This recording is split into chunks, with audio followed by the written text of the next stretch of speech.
Okay, तो हमारे minerals वाले चैप्टर को आगे बढ़ाते हैं। क्या है natural gas? So natural gas, इससे पहले हमने कौन सा देखा था? Coal. Okay, so coal we have discussed. Now natural gas, so it is and first topic, it is first point, it is an important clean source of energy found in association with और without the petroleum.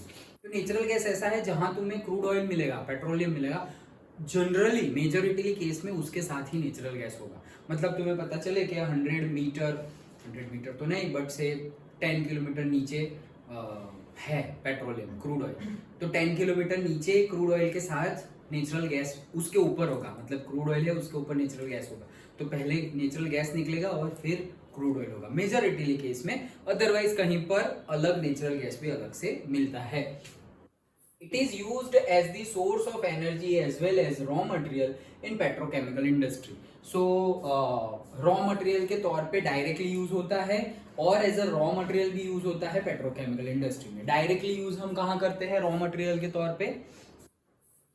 कहीं पे अगर directly use करते हो तो natural gas का, घर में जब हम गैस यूज करते हैं वो स्टोव में, ओके, जो गैस स्टोव हम बर्नर यूज करते हैं तो हम क्या बोलते हैं उसको? पीएनजी बोलते हैं, पाइप्ड नेचुरल गैस। ओके, वो बॉटल में कौन सा आता था? सिलेंडर में एलपीजी आता था, लिक्विफाइड पेट्रोलियम गैस। ये जो आता है पाइप में, येलो कलर की गुजरात गैस की पाइपलाइन में से जो आता है उसे क्या बोलते हैं हम? PNG, that is piped natural gas. Natural gas ही है वो। गाड़ी में फील करते हैं वो है CNG, that is compressed natural gas. है तो नेचुरल गैस ही। ओके, तो ये सारे नेचुरल गैस हम यूज करते हैं। So next, it is considered as environment friendly due to the low carbon emission. इसको जलाएंगे हम तो अभी हमें हीट मिलेगी, तो हमें एनर्जी मिलेगी, बट इसके कंबशन से लो कार्बन मतलब कम कार्बन इमिशन होते हैं। मतलब ऐसा समझो कि हमने एक coal based power plant run कर रहे हैं। Okay, coal based steam power plant run कर रहे हैं, तो हम कोल को जलाएंगे जिससे कि हीट प्रोड्यूस होगी। हीट प्रोड्यूस होगी, वो हीट से जो वाटर है वो स्टीम बनेगी, और जो स्टीम बना उससे हम टरबाइन घुमाएंगे, और टरबाइन घूमेगा, उसके साथ जनरेटर ज्वाइन होगा, तो हमारा इलेक्ट्रिसिटी जनरेट होगा। ओके, बट जहाँ कोल कंबशन कर रहे हैं कोल का, वहां पे बहुत सारे CO2 CO कार्बन इमिशन ज्यादा होगा।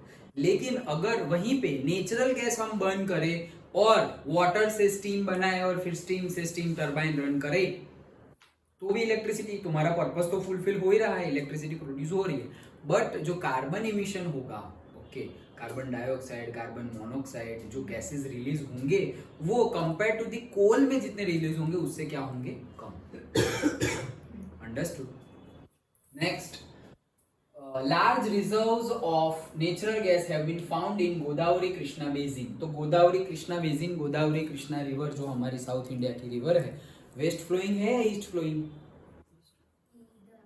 East flowing, yes. Okay, so Godavari Krishna basin है, वहां पर भी मिलता है, और अंडमान निकोबार आइलैंड जो है हमारा ही है, इंडिया का ही है, वहां पर भी ऑल्सो हमें नेचुरल गैस बड़े क्वांटिटी में मिले हैं। Then the 1700 किलोमीटर लॉन्ग, मतलब ये किसकी बात है? जो पाइपलाइन है उसकी। 1700 kilometre long Hazira Vijaipur Jagdishpur cross country natural gas pipeline links Mumbai high basin with the fertiliser power industrial complexes in western and northern India. जो मुंबई हाई है वहां से नेचुरल गैस ट्रांसपोर्ट होता है टू हजीरा, सूरत। ओके, सो मुंबई से हजीरा, सोचो पाइपलाइन कितनी लंबी पाइपलाइन है, 1700 किलोमीटर।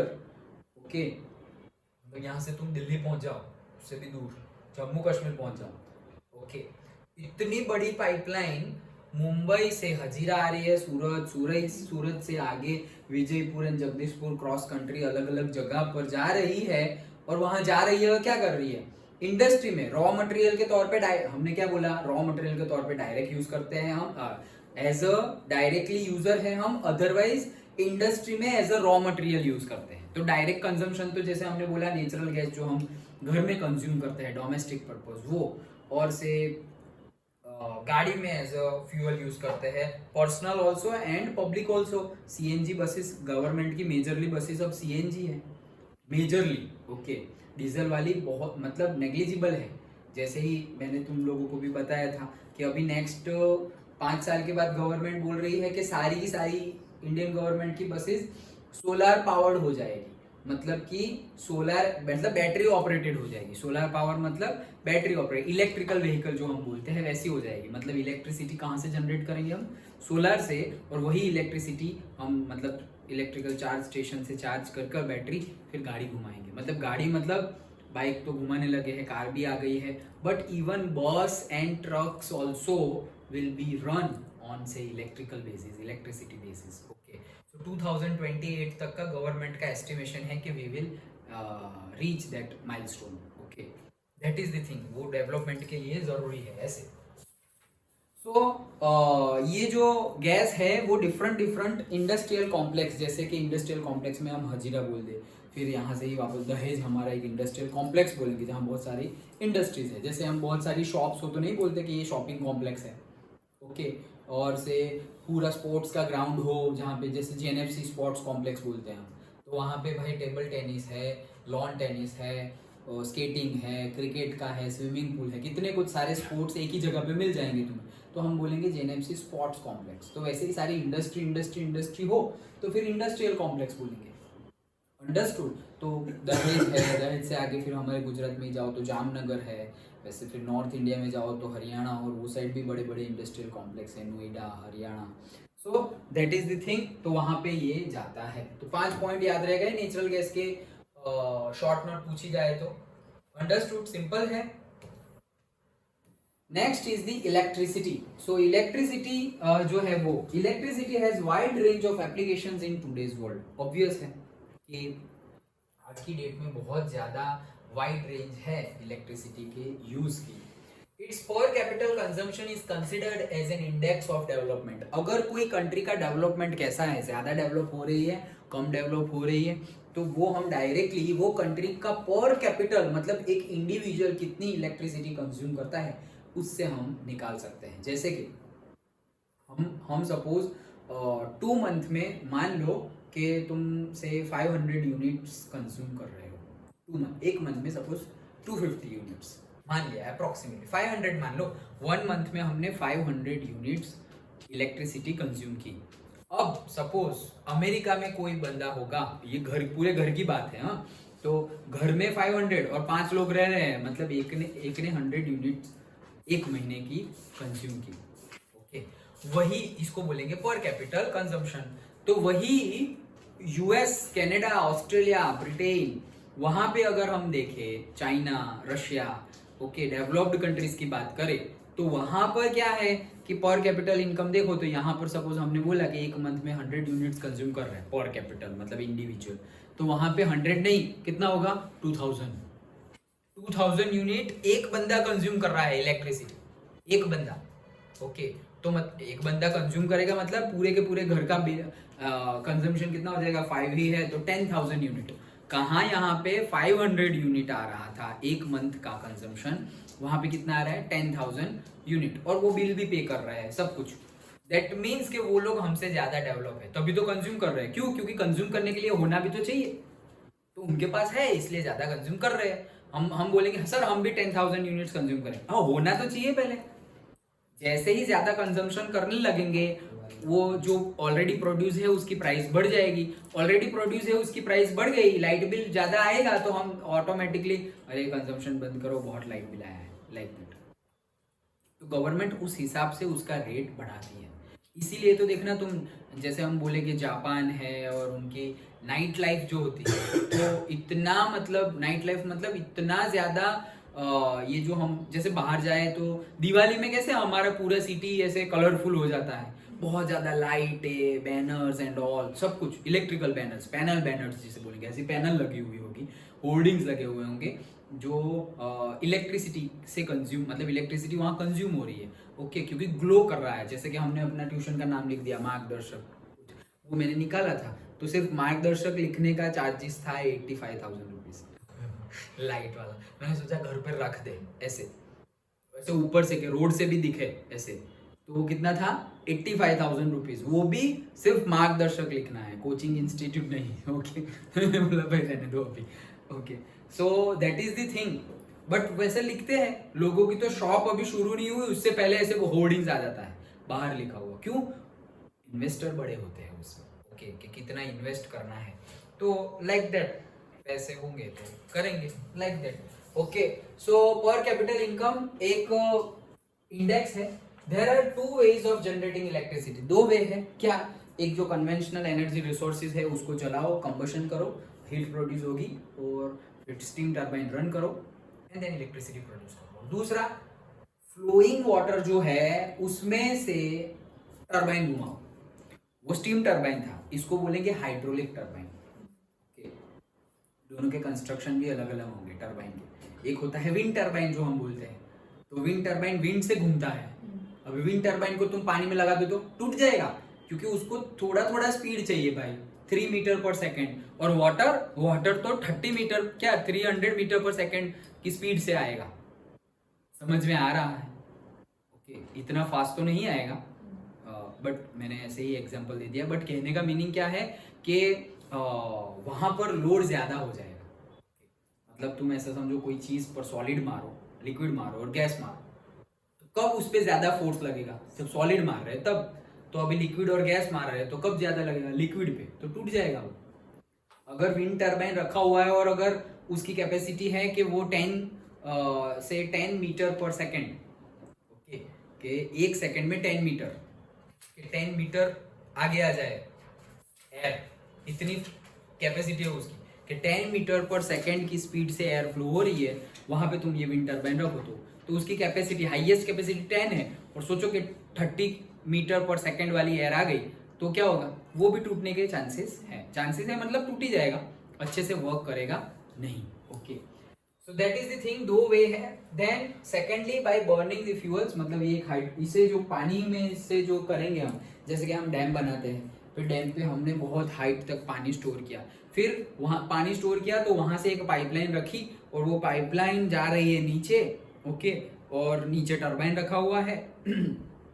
तो यहाँ पे बहुत हाइट तक हमने पानी भर दिया डैम में, मतलब potential energy of the substance इनकी, वाटर की पोटेंशियल एनर्जी बढ़ गई, हाइट के साथ पोटेंशियल एनर्जी बढ़ेगी। अब ज्यादा पोटेंशियल एनर्जी, अब इसको छोड़ दिया तो पोटेंशियल एनर्जी का कन्वर्जन होता रहेगा किसमें?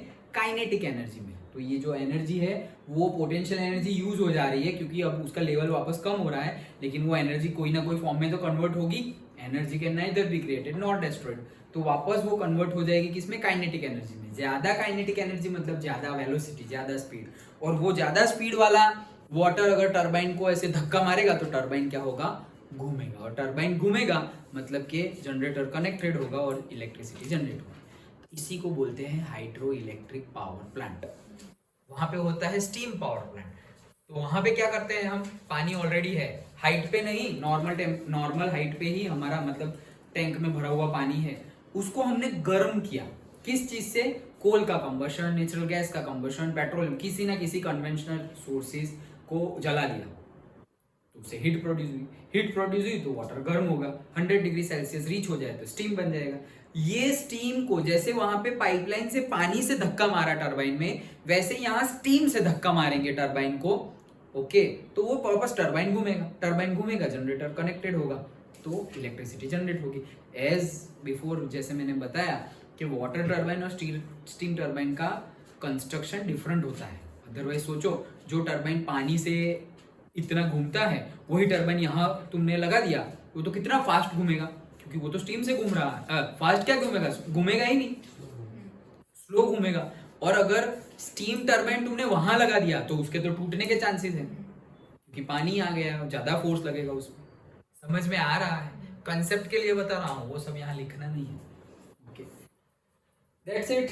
नेक्स्ट, ये सारे थे हमारे कन्वेंशनल एनर्जी सोर्सेज, और नाउ है अगर आगे है हमारे नॉन कन्वेंशनल एनर्जी रिसोर्सेज। जैसे हमने अलग अलग नाम की बात की थी, नॉन कन्वेंशनल का दूसरा नाम कौन सा है? रिन्यूएबल एनर्जी रिसोर्सेज, और कन्वेंशनल का दूसरा नाम नॉन रिन्यूएबल। ओके चलो, सो it is obtained by making an alteration in the structure of atom. ये किसका है? पहला non conventional renewable that is atomic और न्यूक्लियर एनर्जी। ओके, सो कैसे होता है? It is obtain by making an alteration in the structure of atom. Atom का structure को हम चेंज कर दिया, अल्टरेशन मतलब चेंज कर देना। तो कैसे? एटॉम है, उसके दो टुकड़े कर दिए, तो टुकड़े कर दो, उसको बोलते हैं फिशन। क्या? फिशन, FISSION, न्यूक्लियर फिजन और फिशन। ओके, और दो एटॉम है, उसको तुम मेल्ट करके मिला दो या कुछ भी कर दो, तो उसे बोलेंगे फ्यूजन। तो न्यूक्लियर फिशन होता है तब भी एनर्जी रिलीज होती है, और न्यूक्लियर फ्यूजन होता है तब भी एनर्जी रिलीज होती है। ये एनर्जी का हम यूज कर लेंगे। क्या यूज करेंगे? वही सेम यूज। पानी को गर्म कर दो, स्टीम बन जाएगी, स्टीम टरबाइन घुमाओ, इलेक्ट्रिसिटी प्रोड्यूस हो जाएगी। Done? So that is the thing, when such an alteration is made, large amount of energy is produced in the form of heat, which is used to generate electricity. Uranium and thorium found in Jharkhand and Aravalli hills of Rajasthan is used to generate atomic energy. याद रखना, क्या uranium और thorium ही हमारे India में, बाकी भी nuclear atom elements हैं, but हमारे यहाँ पे ज्यादा क्या मिलता है? Uranium and thorium. यूरेनियम तो कम मिलता है ना? यस, थोरियम ही ज्यादा है हाँ इंडिया में। ओके, इंडिया में थोरियम ही ज्यादा है, यूरेनियम कम है। लेकिन अगेन यूरेनियम से ज्यादा प्रोड्यूस होती है एनर्जी, थोरियम से कम। लेकिन थोरियम हमारे पास बहुत है, जितना है उतना हम यूज भी नहीं कर रहे। ओके, मतलब जो हमारे न्यूक्लियर पावर स्टेशन है उसको हमने अभी भी, देखो अभी हम यूज करना शुरू करें ना, तो ऐसे with in small interval of time में ही हम डेवलप नेशन बन जाए। तो क्यों नहीं कर रहे? हम सोच रहे होंगे कि क्यों नहीं कर रहे? हाँ, वेस्ट। यस, एक रीजन है उसका न्यूक्लियर वेस्ट, कि भाई वेस्ट कुछ ना कुछ 100% किसी का कन्वर्जन होगा नहीं। सो जो हमारे पास न्यूक्लियर एनर्जी है, ओके, जैसे हमने खाना खाया तो हम टॉयलेट भी जाएंगे, वेस्ट तो होगा। ऐसा कोई खाना नहीं है कि जो हमने खाया और वो उससे पूरी की पूरी बॉडी बन गई, मतलब ब्लड बन गया। ओके, ऐसा कोई खाना नहीं है, ऐसा कोई पानी नहीं है, ऐसी कोई एयर नहीं है कि तुमने कंज्यूम कर ली, ऐसा कोई सॉलिड लिक्विड गैस कुछ है ही नहीं कि तुमने कंज्यूम कर लिया और फिर वापस दिया ही नहीं। नेचर में से लिया और वापस दिया ही नहीं, ऐसा हो ही नहीं सकता। जो नेचर में से लिया है वो वापस नेचर में देना तो पड़ेगा ही। तो अभी हम थोड़ा थोड़ा करके दे रहे हैं कि भाई इतना खाया, इतना पानी पिया, इतना एयर लिया, तो थोड़ा थोड़ा ज्यादातर हम रख रहे हैं, जिससे कि हमारी बॉडी की ग्रोथ हो रही है, और बाकी का स्मॉल अमाउंट हम नेचर को वापस दे रहे हैं। और एट दी एंड जब डेथ होगी तो पूरा वापस लेके ही जाना पड़ेगा। ओके, मतलब लेके कुछ नहीं जाना है, वही बोल रहे हैं ना। तो अभी तो हम जो खाना खाया तो हम बोलते सर यहाँ तो मेजर फायदा ही है, 90% रख लिया, 10% दे दिया वापस। तो कब तक? 50 ईयर, 100 ईयर्स तक। तो 100 ईयर्स तक ऐसे करते रहो। 100 ईयर्स के बाद जितना भी ये इकट्ठा किया है सब कुछ वापस दे दो एक साथ में, फिर जाओ तुम जहां जाना होगा, like that. So give and take वाला ही रिलेशन है। ओके, हाँ चलो। So the monazite sands of Kerala is also rich in thorium. तो ये पर्टिकुलर टाइप ऑफ सैंड होती है जिसका नाम याद रख लो, मोनेजाइट सैंड्स। तो केरला में जो सैंड मिलती है, मोनेजाइट सैंड, उसमें से भी थोरियम के पार्टिकल्स हमें मिलते हैं, रिच होता है थोरियम उसमें। सो उसका यूज हम कर सकते हैं। That is the short note on से न्यूक्लियर और से एटॉमिक एनर्जी। हर केस में, ओके, जीएसईबी में बुक में, जीएसईबी की बुक में मैंने जैसे पहले भी तुम्हें बताया था, हिस्ट्री अलग है, बाकी बहुत सारे कंसेप्ट, सिविक्स, इकोनॉमिक्स एंड हमारे जियोग्राफी के कंसेप्ट बहुत ज़्यादा सिमिलर है। सो अगर तुम्हें डीप नॉलेज लेना हो, मतलब ज़्यादा इंफॉर्मेशन गैदर करनी हो, अब तो बात ही नहीं है तो बात नहीं कर रहा हूँ, बट कभी कभी लेने का इच्छा हो, डिज़ायर हो, तो जीएसईबी की बुक पढ़ना, उसमें ज्यादा इंफॉर्मेशन गिवन है compare to the CBSE book. Okay, अभी तो हम एग्जाम पॉइंट ऑफ व्यू भी प्रिपेयर करेंगे। ओके, इंफॉर्मेशन के लिए पढ़ने का टाइम गया, अब हम बस मार्क्स लाओ कैसे भी करके, लाइक दैट, वही हमारा पॉइंट होना चाहिए। ओके, चलो। So next is the solar energy, जो हम ये सोलर रूफटॉप डाले हुए हैं जिससे इलेक्ट्रिसिटी प्रोड्यूस हो रही है, उसकी बात कर रहे हैं। So India is a tropical country. India क्या है? एक ट्रॉपिकल कंट्री है। ट्रॉपिकल कंट्री मतलब क्या? वो जो हमारा ट्रॉपिक ऑफ कैंसर और ट्रॉपिक ऑफ कैप्रिकॉर्न के बीच वाला जो जोन है, ओके, तो हम वहां आते हैं। मतलब आधा इंडिया वहां आता है, साउथ इंडिया वहां आता है, नॉर्थ इंडिया उसमें नहीं आता। फिर भी ट्रॉपिकल मतलब क्या, जहाँ पे हीट, सन रेज, क्या बोला मैं, सनराइज व्हाटएवर, ओके हाँ, सन रेज डायरेक्टली आते हैं, मतलब टेम्परेचर ज्यादा, एज वेल एज वेट भी होता है, क्यों, ओशन भी ऐसे है इसीलिए, wet in the sense moisture, so temperature भी ज्यादा है, मॉइस्चर कंटेंट भी बहुत ज्यादा है, और अगर विंटर होंगे तो ड्राई विंटर होता है, ड्राई विंटर मतलब ऐसे नहीं, हमारे लिप्स है और स्किन है वो क्रैक्स आ जाती है उसमें, ओके, सो ड्राई, तब मॉइस्चर नहीं होता। समर और मानसून में बहुत खतरनाक मॉइस्चर होता है एटमॉस्फेयर में, और विंटर में ड्राई विंटर होता है, okay, so that is the thing. वो ट्रॉपिकल है तो इंडिया वही कंट्री में आता है, ट्रॉपिकल कंट्री की लिस्ट में आता है। इनॉर्मस पॉसिबिलिटी है ऑफ ओके सोलर एनर्जी को कंज्यूम करने की। Photovoltaic technology is used to convert solar energy directly into the electricity. तो हमारा फोटोवोल्टेइक टेक्नोलॉजी है, पीवी जंक्शन जिसे बोलते हैं, अगर 11th-12th फिजिक्स लिया तो उसमें आता है, सेमीकंडक्टर्स और उसकी स्टडी में PN junction, NPN junction, okay, तो दैट मीन्स कि वो जो हमारी टेक्नोलॉजी है उसका यूज करके हम सोलर एनर्जी का कन्वर्जन डायरेक्टली कर देते हैं, किसमें, इलेक्ट्रिसिटी, और इलेक्ट्रिसिटी यूज करते हैं। It will be minimize the dependence of the rural energy requirement on firewoods and cow dung cake. मतलब कि अगर सोलर इलेक्ट्रिसिटी की यूज हमने ऐसे इलेक्ट्रिसिटी जनरेट की, ऐसे इलेक्ट्रिसिटी जनरेट की, तो मतलब क्या है कि वो लोग का जो डिपेंडेंस है, ऐसा समझो कि इलेक्ट्रिसिटी है, ऐसा समझो हमारे पास वो इलेक्ट्रिसिटी से वर्क करने वाला वो इंडक्शन कुकर है, ओके, तो इंडक्शन है, ओके, मतलब कि तुम इलेक्ट्रिसिटी लगा दी वहां पर, अब गैस कंजम्पशन नहीं हो रहा है। अदरवाइज गांव वाले क्या करेंगे कि फायरवुड लकड़ियां लाएंगे, जलाएंगे और फिर खाना बनाएंगे, पानी गर्म करेंगे और काऊ डंग लेके आएंगे। दैट मीन्स कि अगर हम इलेक्ट्रिसिटी से यूज कर रहे हैं, मतलब कम हीट लेने के लिए हम क्या यूज कर रहे हैं, इलेक्ट्रिसिटी, तो बच क्या गया, फायरवुड और काऊ डंग बच गया। अब उसका क्या भाई, फायरवुड बच गया तो अच्छा है ना, उसका यूज तुम करो इलेक्ट्रिसिटी जनरेशन में जहां करना हो वहां पर। और अगर तुम पर्टिकुलरली फायरवुड के लिए अगर पेड़ काट रहे हो तो वो मत काटो, तो एक पेड़ बच गया, ओके, वो एक बेनिफिट। काउडंग का क्या करेंगे, काउडंग तो भाई बहुत ही अच्छा मैन्योर है, फर्टिलाइजर बनेगा उसमें से, मैन्योर है मतलब वेरी गुड, ओके, सो वो बच जाएगा। तो हुआ, और इनपुट क्या था, इनपुट था तुम्हारा सोलर एनर्जी, इनपुट क्या था हमारा, सोलर एनर्जी। चलो हाँ, so it will contribute in the environment conservation, मतलब फायरवुड तुम नहीं जला रहे हो, काउडंग नहीं जला रहे हो, देखो इलेक्ट्रिसिटी से तुम खाना बना रहे हो और वहां पर काउडंग और फायरवुड से खाना बना रहे हो, दोनों में तो खाना बन गया, तुम्हारा पेट भर गया, तो डिफरेंस क्या है, और कोई डिफरेंस हे प्रभु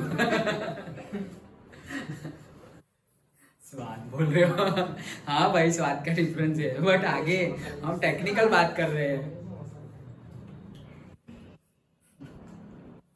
देसी, क्या, देसी एक्सपीरियंस, हाँ वो ही स्वाद, देसी एक्सपीरियंस का कंक्लूजन क्या है, टेस्ट, ओके, बट उसका क्या आगे क्या फायदा क्या हुआ तुम्हें, सर क्या चीज का, यार तुम अच्छा, मैं ऐसा बोल रहा हूँ कि ये काउडंग और फायरवुड यूज ना करके हमने इलेक्ट्रिसिटी का यूज किया और हमारी रिक्वायरमेंट जो थी वो फुलफिल कर ली, तो फायदा क्या हुआ है वो बोल रहा हूँ। हाँ वो उससे मतलब खाना फटता नहीं है जो आपने बताया। अरे हाँ बात सही है, लेकिन हम टेक्निकल पॉइंट ढूंढ रहे हैं, खाना फटता नहीं है, स्वाद अच्छे से आता है, वो बात सब सही है, but we are not going into deep in that, okay, मतलब उस पे हम कंसंट्रेशन नहीं कर रहे हैं। सर इलेक्ट्रिसिटी में इलेक्ट्रिसिटी वाला वो होगा, सब यूज होगा सामान, तो उसका क्या, खाना बनेगा। अरे भाई बोलो सुफियान बोलो। क्वेश्चन क्या बताया ना आपने, वो पेड़ बचेंगे। हाँ तो एक तो अभी तो डिस्कस किया कि भाई फायरवुड बचेगा, अगर तुम पेड़ काट के फायरवुड ला रहे हो तो पेड़ नहीं काटना पड़ेगा। दूसरा मैन्योर बन जाएगा वो काउडंग से, और मेनली इलेक्ट्रिसिटी तो हम सोलर से प्रोड्यूस कर रहे हैं, तो सोलर तो हम फ्री नहीं ले रहे हैं साने के। Pollution, that is the thing कि अगर हम कुछ चीज जला रहे हैं फायरवुड और काउडंग तो एनवायरमेंटल पॉल्यूशन होगा, ओके, कार्बन इमिशन होगा, लेकिन यहाँ इलेक्ट्रिसिटी में कहाँ कार्बन इमिशन हो रहा है, कोई कार्बन इमिशन नहीं होगा। हाँ हाँ हाँ, कैसे? मतलब हाँ, ग्लोबल वार्मिंग कम होगी, एसी से वो जो तुम करोगे उससे ग्लोबल वार्मिंग, मतलब इलेक्ट्रिसिटी का यूज करोगे कंपेयर टू द कन्वेंशनल, तो होगा क्या, ग्लोबल वार्मिंग कम होगी। क्यों? क्योंकि ग्लोबल वार्मिंग कब होती है, ग्लोब हमारा कब वार्म होता है, जब बहुत ज्यादा हाई टेम्परेचर गैसेस उसमें आ जाए, तो गैसेस ही नहीं रिलीज होने वाले, तो फिर ग्लोबल वार्मिंग भी कम होगा। अंडरस्टूड? ओके, सो एनवायरमेंट का भी कंजर्वेशन हो गया और एडिक्वेट सप्लाई ऑफ मैन्यूअर भी हो गया। Then next, wind energy. Okay, India has great potential for wind energy. भाई विंड एनर्जी का भी बहुत अच्छा पोटेंशियल है। हमारे गुजरात के coast, wind energy generally coast line पे ज्यादा होती है विंड का फ्लो। सो सबसे बड़ा तमिलनाडु में है। ओके, साउथ इंडिया में जब भी तुम जाओगे, तमिलनाडु, आंध्र प्रदेश, कभी तिरुपति तिरुमला घूमने गए या तमिलनाडु गए, ओके, आंध्र प्रदेश, तेलंगाना, तमिलनाडु, वहाँ गए, उड़ीसा गए, तो वो पूरा जो हमारा ये ट्रायंगल बनता है, यहाँ हमारा सोमनाथ और से वहां से ले करके, ओके, क्या बोलेंगे ये हमारा, क्या जम्बूसर याद आ रहा है, जामनगर। ओके, जामनगर से ले करके पूरा ये जो हमारा कोस्टल लाइन है, ओके, और कहाँ तक, directly West Bengal, bay of Bengal तक। ओके, तो ये पूरा जो कोस्टल लाइन है वहां पे जनरली विंड बहुत ज्यादा स्पीड में है। ये तो हमने देखा ही है जियोग्राफी में 9th में भी, कि हमारे पास बहुत सबसे बड़ी कोस्टल लाइन है। कितनी बड़ी? Okay, 7500 kilometre, if I am not wrong, yes, 7500 kilometre बड़ी कोस्टल लाइन है। मतलब यहाँ सोमनाथ से खींचना शुरू करो तुम, तो ऐसे पूरा ऐसे नीचे जाओगे और फिर वहां बे ऑफ बंगाल तक, जहां तक मतलब ओशन ही ओशन है, मतलब बॉर्डर एक लैंड और ओशन वैसे चलता जा रहा है। 7500, कोई नेशन के पास इतनी बड़ी कोस्टल लाइन नहीं है। अंडरस्टूड? ओके, तो वहां पे विंड ज्यादा है। कोस्टल लाइन से याद आया कि जो हम यूज क्यों नहीं कर रहे हैं, तो हम यूज इसलिए नहीं कर रहे हैं, वो न्यूक्लियर एनर्जी का याद आया वापस। मैंने क्वेश्चन पूछा था, एक आंसर तुमने दे दिया कि उसका जो वेस्ट है वो वेस्ट आएगा और उसको जनरली क्या करना पड़ेगा, हमें डंप करना पड़ेगा जमीन के नीचे। और उसमें प्रॉब्लम क्या है भाई, अमेरिका सब लोग यही तो करते हैं, जमीन के नीचे डाल देते हैं। बट सोचो, हम फ्यूचरिस्टिक है, सोचो कि बड़ा अर्थक्वेक आया, कोई भी नेचुरल कैलेमिटीज हुई, तो वो जितना भी डंप है ना बाहर आ जाएगा, और वो तो रेडिएशन है, तो इट्स लाइक बहुत जल्दी फैलेगा। ओके, सो ये एक सेफ्टी रीजन की वजह से भी हम यूज नहीं कर रहे। और दूसरा, भाई हमारे पास कोयले इतना भर भर के मिल रहा है, तो उसको रहने दो ना फ्यूचर के लिए, कहाँ कोई ले जा रहा है हमारे पास से। जो यूरेनियम, थोरियम जो भी मिलता है इंडिया में ही तो है, हम कहाँ कोई ले थोड़ी जा रहा है, यहाँ से बेच के थोड़ी हम कहीं ले जा रहे हैं या कोई सेल कर रहा है, कुछ नहीं, यहाँ का यही है। रहने होगा क्या, कोल इतना मिल रहा है तो कोल यूज कर लो ना भाई, पहले कोल यूज कर लेंगे, फिर जब कोल खत्म हो जाएगा तब तो कोई चॉइस ही नहीं है, तब यूज करो फिर वो सारी चीजें। अंडरस्टूड? तो हम अभी ऐसा करेंगे तो फ्यूचर के लिए भी हम सेव कर रहे हैं। ओके, हाँ हाँ, उतना एनर्जी स्टोर कर पाएंगे जितना निकलेगा? नहीं, एनर्जी स्टोर मतलब उसके लिए भी फिर मेथड्स ढूंढनी पड़ेगी हमें। मेथड्स तो है ऑलरेडी, बट उसके लिए भी मतलब उसकी फिजिबिलिटी चेक करनी पड़ेगी कि ये इतना जनरेशन हो रहा है तो उतना कंजम्पशन वाला भी हो जाएगा ना। क्योंकि जैसे कि अमेरिका इतना कर रहा है तो अमेरिका एनर्जी स्टोर थोड़ी कर रहा है, जैसे हमने बोला वो एनर्जी ज्यादा कंज्यूम करने लगे, तो हम ज्यादा प्रोड्यूस करेंगे तो हम भी ज्यादा कंज्यूम करेंगे ना भाई। समझ में आ रहा है? ओके, कंज्यूम ज्यादा करेंगे, स्टोर करने की बात नहीं है। स्टोर कब करेंगे हम, जब जैसे कि हम लाइट और से वो पावर बैंक नहीं यूज करते, वो कब यूज करते हैं कि जब हमारे पास डायरेक्टली इलेक्ट्रिकल सप्लाई नहीं है अवेलेबल, तब जाके हम पावर बैंक यूज करते हैं। बट सोचो कि तुम्हारे पास डायरेक्टली इलेक्ट्रिकल सप्लाई है, तुम्हारे घर में लाइट कभी जाने ही नहीं वाली, सोलर एनर्जी है, जाएगी तो भी मतलब तुम्हारे पास इतना, ऐसा समझो कि जनरेटर है। ओके, ऐसा तुम्हारा घर की खेती हो गई ना, फिर तो इतना ज्यादा जनरेशन हो रहा है। जनरेटर मतलब जनरेटर तो कंजम्पशन के लिए होता है, बट इन्वर्टर है, जैसे नहीं हम घर में इन्वर्टर लगाते, तो इन्वर्टर लगाते हैं, उसमें क्या होता है कि जब पावर है तब उसकी बैटरी चार्ज होती है, और जैसे ही पावर चला गया तो जो बैटरी चार्ज हुई उससे वापस घर चलेगा, मतलब घर के electrical consumption, electrical appliances work करेंगे। तो सेम चीज है। अंडरस्टूड। सोचो सारे घर में इन्वर्टर लगा हुआ है और बड़ी बड़ी कैपेसिटी का लगाया हुआ है, 2 दिन तक भी पावर नहीं आया तो भी चल जाएगा इन्वर्टर से, तो प्रॉब्लम क्या है? फिर चार्ज ही उतना हुआ है। अंडरस्टूड। तो storage is not a problem. Storage करना ही नहीं है हमें, मतलब हम स्टोरेज ही करना हो तो प्रोड्यूस ही मत करो। अगर तुम्हें प्रोड्यूस करके स्टोर करना है तो प्रोड्यूस ही मत करो ना, बाद में प्रोड्यूस करना। रॉ मटेरियल कहाँ भागा जा रहा है? जैसे सोलर एनर्जी है, अब मैं बोलूंगा सोलर एनर्जी से इलेक्ट्रिसिटी जनरेट की, अब उसको तुम स्टोर कर रहे हो। भाई सोलर सन कहीं जाने वाला है? नहीं जाने वाला भाई, तुम बाद में जनरेट कर लेना। Understood? Okay. So India has great potential for wind energy. The largest wind farm cluster of India is in the Tamil Nadu for Nagarcoil to Madurai. Okay, Nagarcoil to Madurai. मतलब बहुत ज्यादा बड़ा जो है potential, जहाँ पे बहुत ज्यादा विंड एनर्जी से हम इलेक्ट्रिसिटी प्रोड्यूस कर रहे हैं, वो तमिलनाडु में है। देन देखो सारा coastal lines, Andhra Pradesh, Kerala, Karnataka, Maharashtra, Gujarat and Lakshadweep, okay, have important wind farms. तो ये सारी जगह भी, सारे ये देखो कोस्टल स्टेट्स है, ओके। तो यहाँ पर भी बहुत ज्यादा विंड एनर्जी है। मतलब विंड एनर्जी है मतलब बहुत फास्टली विंड मूव कर रही है वहां से, तो विंड की काइनेटिक एनर्जी का यूज कर रहे हैं हम। ज्यादा विंड स्पीड से आई तो टरबाइन को घुमा के फिर आगे चली जाएगी। विंड का तो हम यूज ही नहीं कर रहे, उसने टरबाइन को जो ऐसे धक्का मारा तो टरबाइन ऐसे घूमने लगा।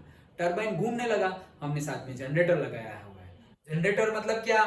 जो तुम्हारे सिलेबस से निकल गया, मतलब कि जो मैग्नेट्स होते हैं, ओके, फिजिक्स में था जनरेटर, इलेक्ट्रिसिटी में ही था, ओके, के इलेक्ट्रिसिटी में और मैग्नेटिक इफेक्ट्स ऑफ इलेक्ट्रिसिटी में, कि मैग्नेट्स के बीच में तुम आयरन को घुमा रहे हो, ओके।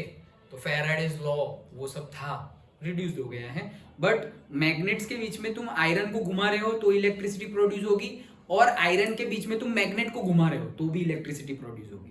तो ये जो जनरेटर है ना, जनरेटर मतलब क्या कि ये टरबाइन घूम रहा है, तो टरबाइन का ये रॉड ऐसे घूम रहा है, वही रॉड के साथ जनरेटर का रॉड कनेक्ट कर दिया, तो जनरेटर का रॉड घूम रहा है, जनरेटर के ऊपर हमने मैग्नेट्स लगा दिया, आसपास आयरन है तो ये मैग्नेट घूमेगा और इलेक्ट्रिसिटी प्रोड्यूस होगी। Understood? Okay, so that is the thing. Next, Nagercoil and Jaisalmer are well known for the effective use of wind energy in India. Jaisalmer और नागरकोइल जो है राजस्थान एंड तमिलनाडु, वो बहुत ही अच्छा विंड एनर्जी का यूज करते हैं and they are well known. Sir इसलिए इलेक्ट्रिसिटी चीप है अदर कंट्रीज में। यस, इसीलिए अदर कंट्रीज में इसीलिए इलेक्ट्रिसिटी चीप है। चलो यहाँ से मुझे एक क्वेश्चन आया कि भाई इतना ज्यादा रिसोर्स है हमारे पास, चलो मान लिया कि न्यूक्लियर एनर्जी का हम बाद में यूज करेंगे सो दैट हमारे पास स्टोर्ड रहेगा। न्यूक्लियर एनर्जी अभी हम यूज नहीं कर रहे तो फ्यूचर के लिए बचा रहे हैं, बट सोलर एनर्जी जो आज तुमने यूज नहीं की वो तो गई। सोलर एनर्जी जो आज तुमने यूज नहीं की वो तो गई। अब हम बोलेंगे कि नहीं सर कल भी तो कर सकते हैं, कल तो कर सकते हैं, लेकिन आज तुम यूज करते तो भी कल कर सकते थे, और यूज नहीं करते तो भी तुम कल तो कर ही सकते हो। मतलब आज अगर तुम सोलर एनर्जी का जनरेशन नहीं कर रहे हो वो तो तुम लॉस में गए, अगर नहीं कर रहे हो तो, और कर रहे हो तो प्रॉफिट में। क्यों? क्योंकि फ्यूचर में जब तक सन रहेगा तब तक तो सोलर एनर्जी का यूज होने ही वाला है। जब तक सन है तब तक तुम सोलर एनर्जी का यूज करोगे, ओके। तो मतलब अगर आज जैसे कि ऐसा समझो तुम्हारे घर पे सोलर रूफटॉप नहीं है, अभी नहीं है, ओके, तो तुम लाइट बिल पे कर रहे हो, फिर जब आ जाएगा तब लाइट बिल पे नहीं करोगे सपोज, तो मतलब 1 साल लगा सपोज तुम्हें रूफटॉप डालने के लिए, तो 1 साल का लाइट बिल तो तुमने पे किया ना, तो तुम लॉस में चले गए। सोचो 1 साल पहले ही तुम सोलर रूफटॉप लगा देते तो 1 साल का बच गया ना, पैसे बच गए ना। समझ में आ रहा है? इट्स लाइक एन इन्वेस्टमेंट, जितना जल्दी हो उतना करना है तो ज्यादा फायदा होगा।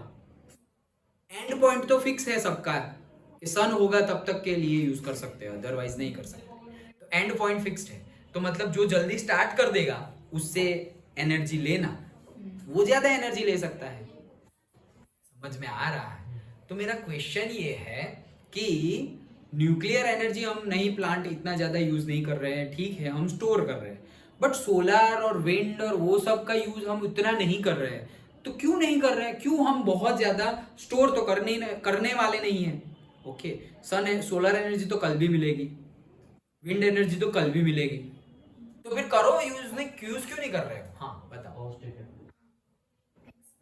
विंड विंड में Yes. एल्यूमिनियम नहीं वो आपको स्ट्रेट लाइंस क्या होते हैं उसके कोई मेटल मतलब क्या क्या? उस पे वो जो सिल्वर लाइनिंग होती है ना हाँ हाँ हाँ, वो किससे होती है? किसके ऊपर सिल्वर लाइन? यही सोलर पैनल।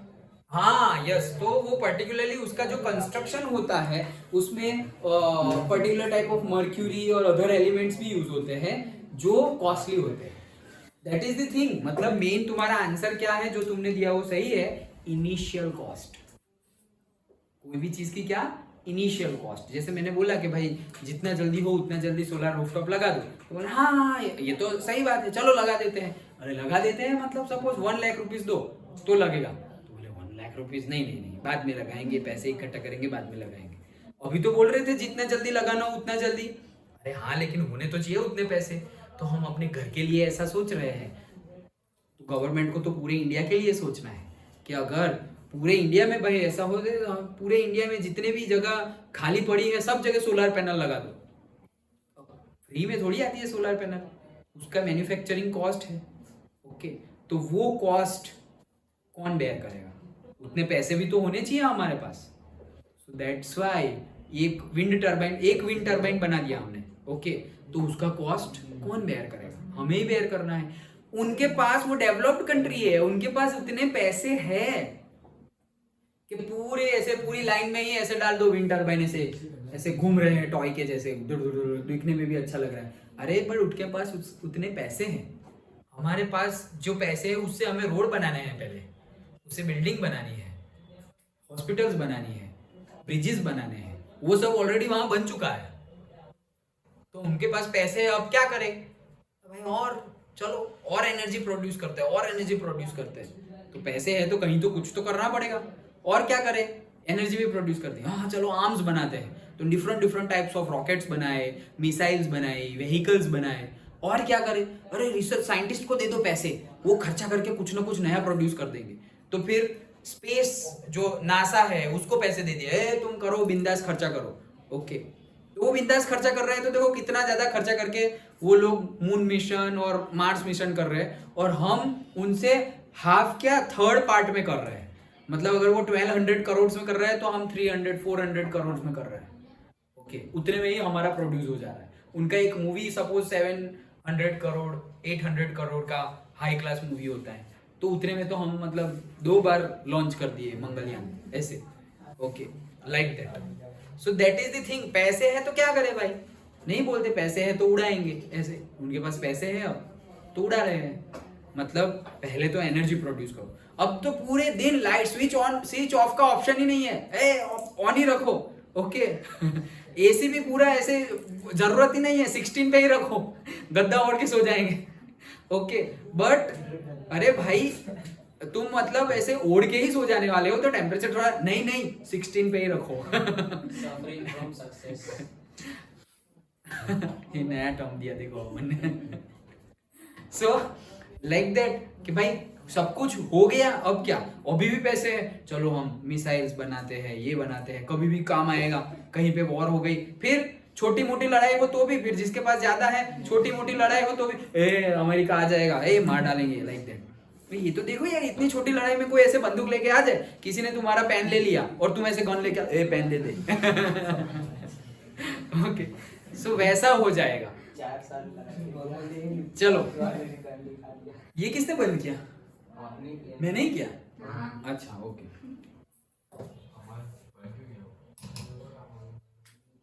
सो ये थी विंड एनर्जी। तो जो तुमने आंसर दिया वो करेक्ट है क्या?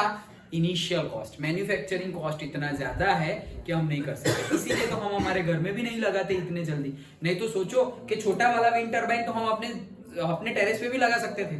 छोटा वाला, भले ही इतनी ज्यादा घर की इलेक्ट्रिसिटी के जितनी इलेक्ट्रिसिटी मतलब जनरेट ना हो, एक फोन चार्ज हो सके उतनी इलेक्ट्रिसिटी जनरेट हो ही सकती है। इतनी हवा तो हमारे घर से भी जाती है, तो डाल दो छोटे छोटे wind turbine. But initial cost futuristic है, ये आ जाएगा।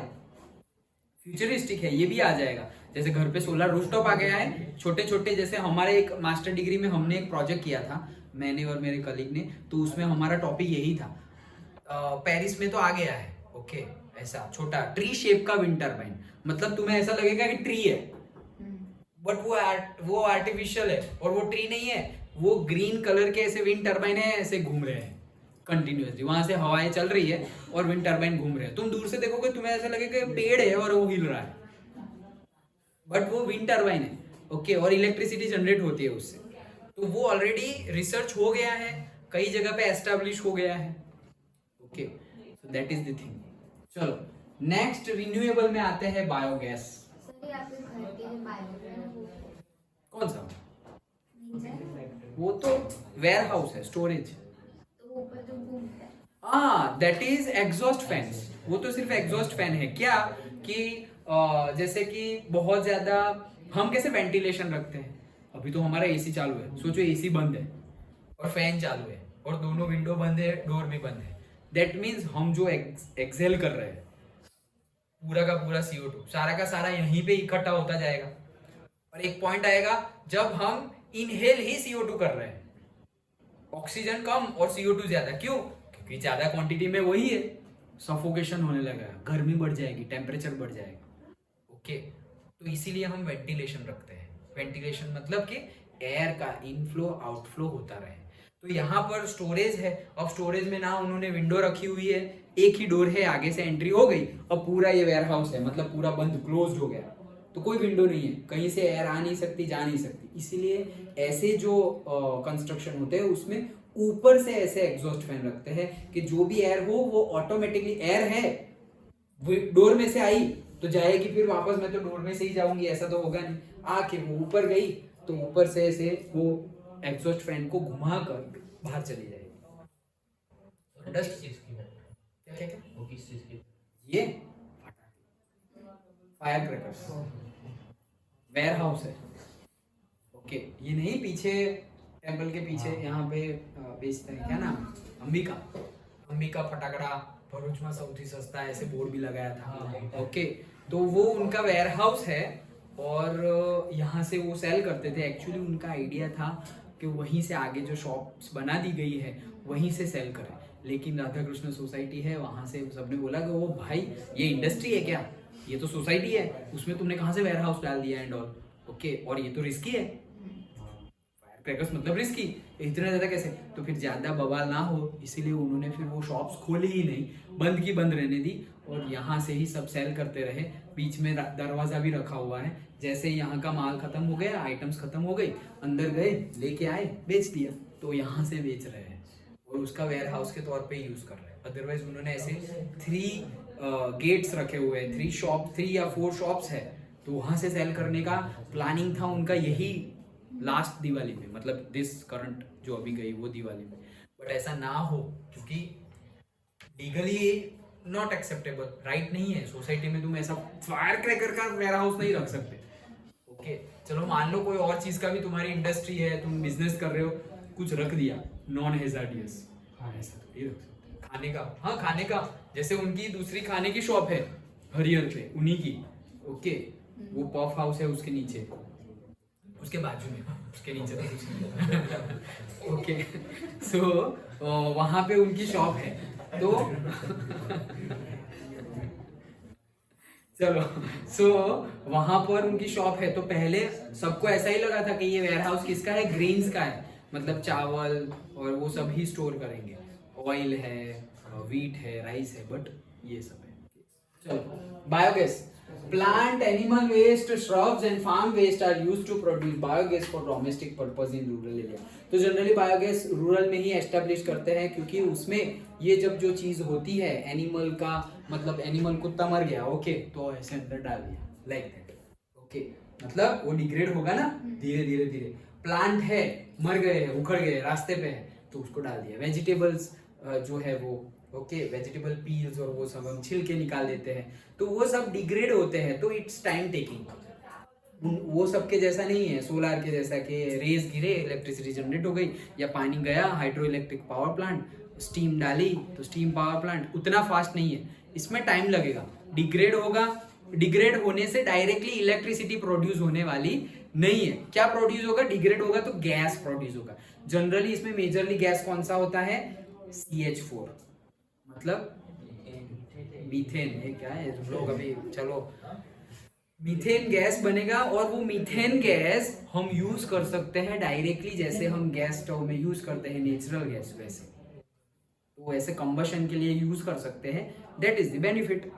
Okay, so decomposition of organic matter yields gas which has higher thermal efficiency than kerosene, dung, king and charcoal.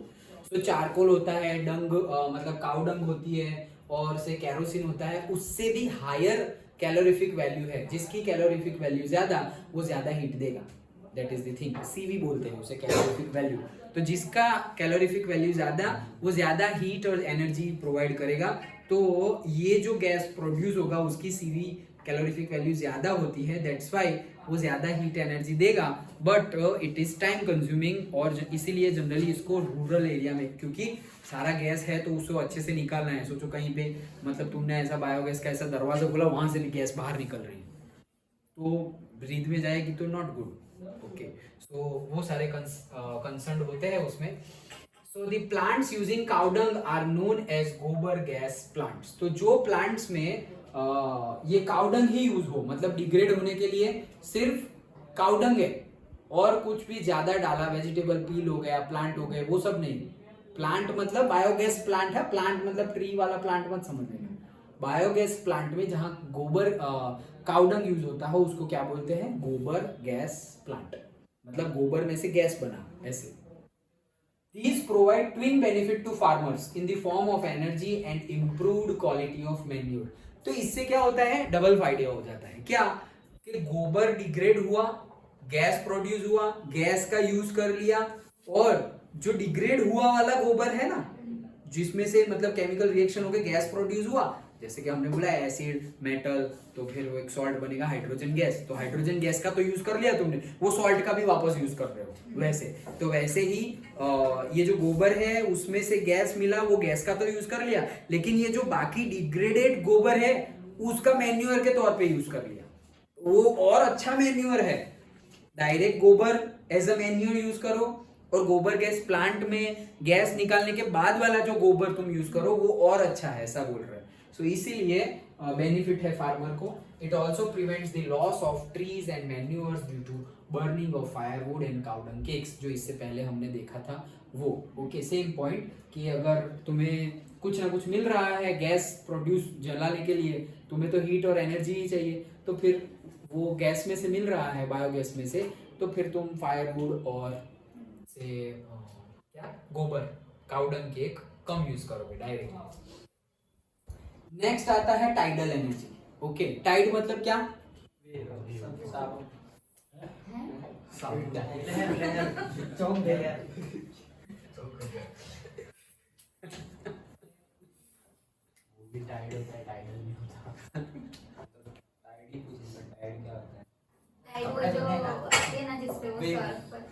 जिसपे वो वेव नहीं है. क्या वेव और टाइड सेम है, नहीं, तो क्या डिफरेंस है, वो जो जिसपे वो सर्फ नहीं करते हैं, वो वेव है या टाइड है, टाइड. वो टाइड है. तो वेव क्या है, वेव तो ऐसे हल्के हल्के है. नहीं ना, वेव से ज्यादा बड़ी होती दैट इज वेव. जिसपे सर्व करते हैं वो वेव है. वेव के ऊपर ही सर्व कर सकते हैं. तो टाइड क्या है, सर. टाइड कम होएगा वेव से, क्या है टाइड कम होगा. डिफरेंस, क्या है दोनों में.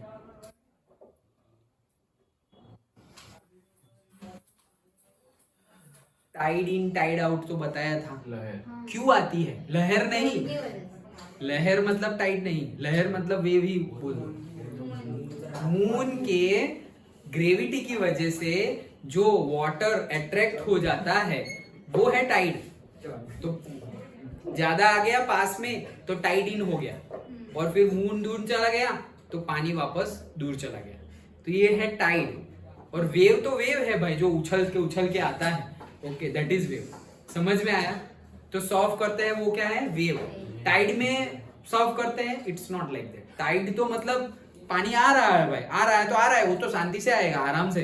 जैसे कि भाई टंकी में पानी धीरे धीरे उसका लेवल बढ़ रहा है, वैसे ही टाइड आई तो जैसे तुम रिवर में अगर नहा रहे हो, मैंने तो एक्सपीरियंस किया है कि रिवर में, मैं रिवर में ही था. ओके, रिवर बाथ ले रहा था और अचानक से वाटर लेवल बढ़ने लगा धीरे धीरे. भागे सब लोग, क्या हुआ, तो बोले टाइड आई, टाइड का टाइम हो गया. तो अगर भागोगे नहीं तो जो पानी यहां पर था वही पानी ऐसे तुम्हारे सिर के ऊपर से चला जाएगा। ओके, गए नीचे, लाइक दैट। सो अब यहां से एनर्जी कैसे प्रोड्यूस होगी भाई? पानी आ रहा है तो आ रहा है, उसका क्या? ओके, वो फ्लोइंग वाटर थोड़ी है, वो फ्लोइंग वाटर थोड़ी है कि वैसे टरबाइन घुमा दिया बीच में। सो होता क्या है, जब टाइड आए तो वाटर एटलीस्ट आएगा तो सही। सपोज पानी का लेवल है ऐसा समझो, ओके, जनरली टाइड होता है ना, तो देखना तुम जब टाइड आए तुम ब्रिज पे देखने जाना कभी, ओके। और हमारा वो क्या है वो कावी कंबोई, ओके, वहां पे कावी कंबोई जाना, स्तंभेश्वर महादेव, ओके। तो वहां पर तुम देख सकते हो कि टेम्पल है, शिव जी का शिवलिंग है, और फिर जैसे ही टाइड आएगा ना पूरा पूरा टेम्पल ही डूब जाएगा पानी के अंदर, कौन से ओशन वाटर के अंदर। और फिर जब टाइड आउट होगा तो धीरे धीरे तुम्हें ऐसे दिखेगा, ऊपर टोप दिख रही है, धीरे धीरे धीरे धीरे पूरा मंदिर वापस विजिबल हो जाएगा। ओके, तो बोलते हैं कि हर रोज 2 बार भगवान का अभिषेक खुद ओशन करता है ऐसे, ओके, क्योंकि ओशन ही आ रहा है और फिर वापस जा रहा है। सो और फिर तुम दीव दमन भी देख सकते हो। ये ऐसी जगह है जहाँ पे you can directly see and feel the tide. अरे देखो पानी आ रहा है आ रहा है आ रहा है आ रहा है। और फिर जब टाइड आउट हो तो तुम जैसे पानी में ही खड़े हो और ऐसे ही खड़ी रहो, धीरे धीरे धीरे धीरे धीरे धीरे पानी चला जाएगा, तो टाइड आउट हो गया। सर जो मंदिर बनाते हैं वो लोग से बिल्डिंग बनाने का ना, क्यों? क्योंकि मंदिर डूबती नहीं है जल्दी। डूबती नहीं है मतलब? जैसे टाइड में डूबती थोड़ी ना है, डूब जाती है पूरी? नहीं डूबती ज्यादातर। अरे नहीं, डूब जाती है। अरे वो तो टाइड कहाँ आती है उसके ऊपर है ना। टाइड ऐसे तो रिवर में थोड़ी टाइड आएगी, वो तो ओशन बैंक पे आएगी ना टाइड। रिवर में टाइड थोड़ी आएगी, तो हम ओशन बैंक पे थोड़ी घर बनाने जाएंगे। ओके, क्या हुआ? अच्छा अच्छा। सो टाइडल एनर्जी, तो देखो इसमें होता क्या है वो बता रहा हूं कि यहाँ पे ऐसा समझो हमने एक बिल्डिंग बना दी, थोड़ा ड्रॉ करना पड़ेगा। देखो ये समझो कि रिवर है और यहाँ से ओशन स्टार्ट हो गया, ऐसा समझो। नर्मदा रिवर है और यहाँ से दहेज भड़भूत से ओशन स्टार्ट हो गया, ऐसा समझो। ये थोड़ा ओशन हमेशा लो लेवल पे होता है, इसीलिए तो रिवर ओशन में आती है, नहीं तो ओशन रिवर में आ जाता। ओके, तो higher level to lower level ही जाएगा। तो रिवर यहाँ से फ्लो हो रही है और ऐसे करके ओशन में मिल गई। अंडरस्टूड? अब ऐसा समझो कि यहाँ हमने एक ऐसी बिल्डिंग बना दी और ये बिल्डिंग में यहाँ पर हमने ऐसे होल रखा और यहाँ पर टरबाइन रख दिया हमने।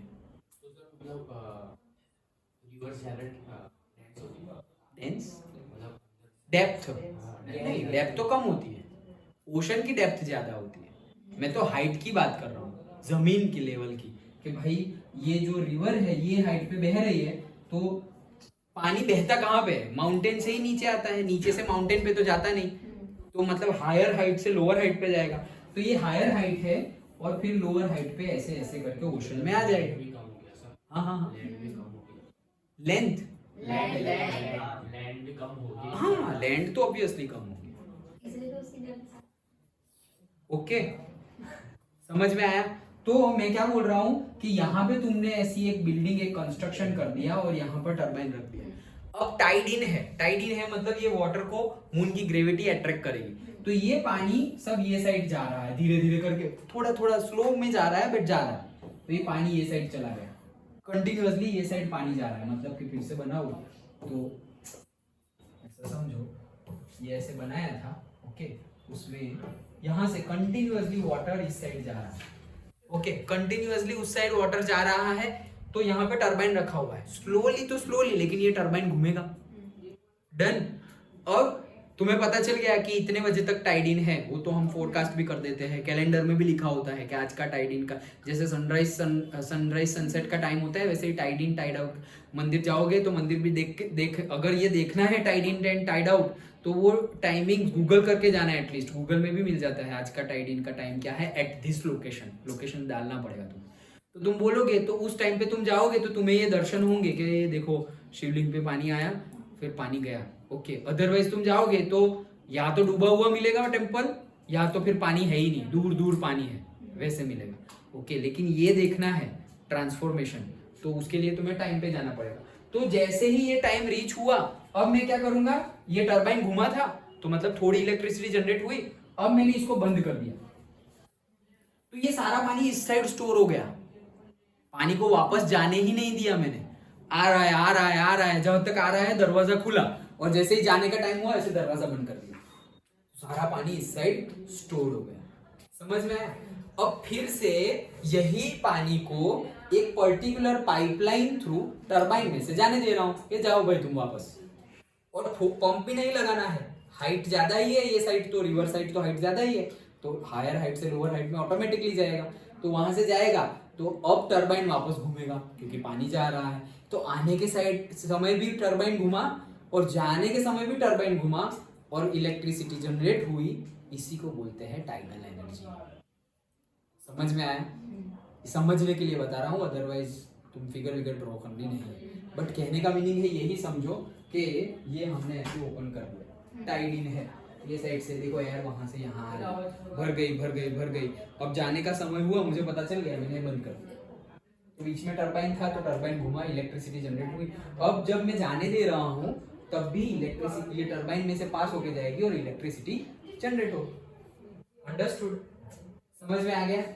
ओके, तो ये होता है टाइडल एनर्जी।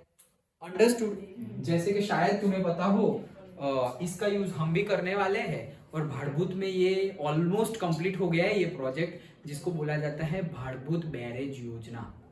शायद तुमने नाम सुना हो तो भरूच में ही भाड़भूत, जो यहाँ से आई थिंक 22 किलोमीटर पे है, हमारे क्लास से 19 किलोमीटर जैसा है।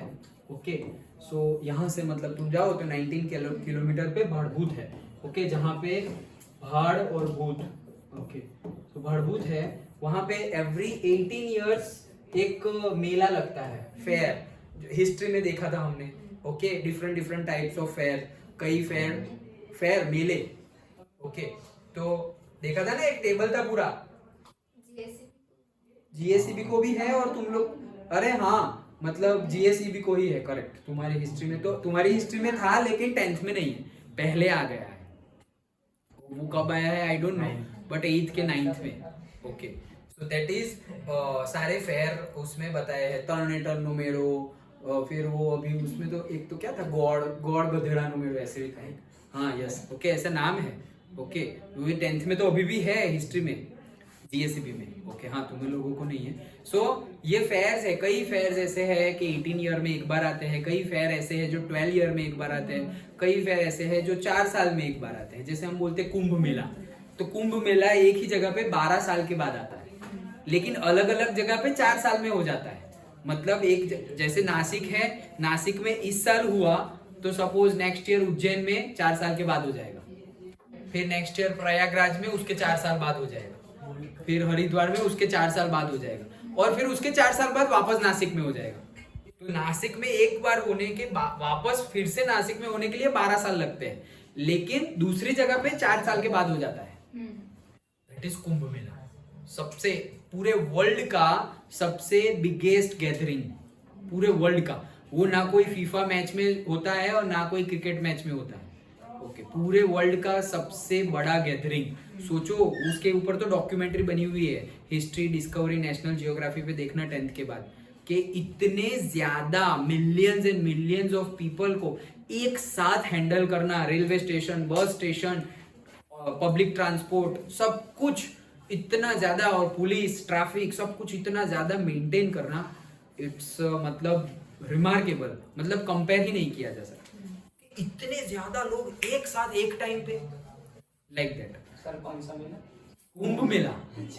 हाँ, वो बोलते हैं ना, उनके मेले में खो। हाँ, इसीलिए वो डायलॉग आया है कि ये मेरे भाई है, मेरे पापा है, कुंभ के मेले में खो गए थे। Okay, so Kumbh Mela, like that. क्या हुआ? ऐसे ही कुछ मिले तो मेरे पापा ने सो that is the Kumbh Mela. Okay, क्योंकि इतना ज्यादा गैदरिंग होता है तो कोई जाएंगे फिर। यहाँ पे कहाँ? भरूच में नहीं, भरूच में ये होता है भाड़भूत फेयर 18 ईयर्स में। कुंभ मेला तो 4 जगह पे ही होता है जो मैंने बताया, ओनली एवरी 4 ईयर ये ही 4 जगह रिपीट होगी और लोकेशन नहीं ऐड नहीं होगी। यही 4 जगह पे एवरी ईयर होगा, मतलब एवरी 4 ईयर होगा।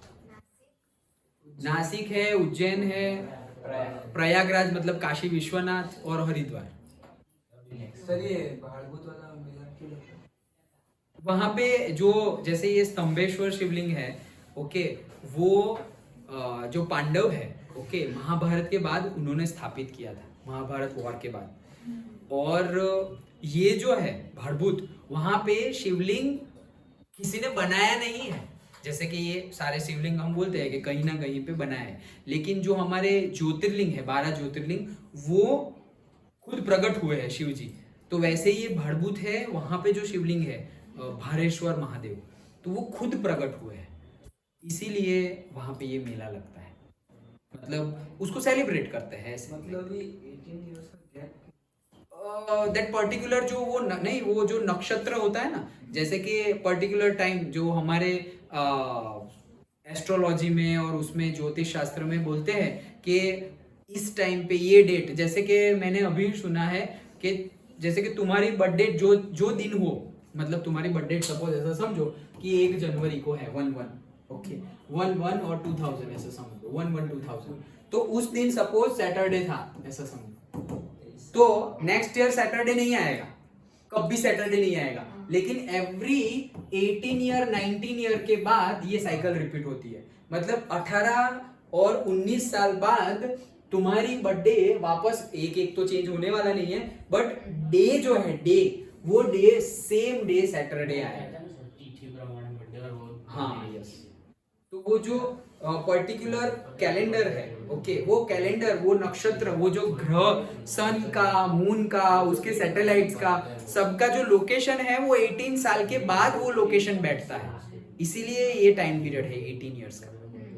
फिर कुंभ मेले में 12 साल का है, क्योंकि एक जगह पे अभी ये जो नक्षत्र है, मतलब जो सैटेलाइट है, सारे के सारे हमारे प्लैनेट्स है, ओके, कि इस टाइम पे ये जगह पे होने चाहिए, तो उसी टाइम पे वो जगह पे 12 साल के बाद आते हैं, इसीलिए 12 साल बाद होता है, लाइक दैट।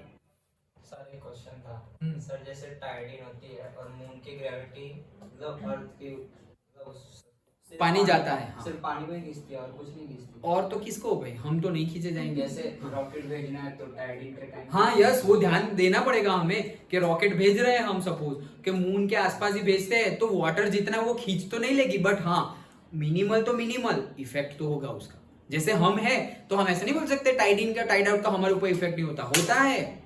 टाइड इन और टाइड आउट का हमारे ऊपर भी इफेक्ट होता है, बट इतना इफेक्ट नहीं होता कि पानी जैसे खींच गया वैसे तुम भी खींचे चले जाओ।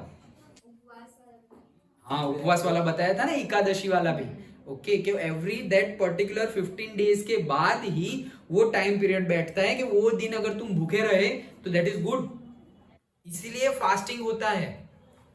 जो भी फास्टिंग हमारे स्क्रिप्चर्स में बताए गए हैं, एकादशी का फास्ट और श्रावण मास का फास्ट और से रमजान का फास्ट, वो पर्टिकुलरली स्क्रिप्चर्स के अकॉर्डिंगली है, हमारी हेल्थ को बेनिफिट करे, इसलिए ऐसा नहीं कि हाँ चलो वो तो फिर कभी भी कर लो, साल के स्टार्ट में कर लो, साल के एंड में कर लो, क्यों हर साल वही टाइम पीरियड में कर रहे हैं। वो बेनिफिट है उस टाइम भूखे रहने का, ओके, कि उस टाइम पे डाइजेशन है वो स्लो होता है, तो स्लो डाइजेशन में कम खाओ भाई, नहीं तो प्रॉब्लम हो जाएगी।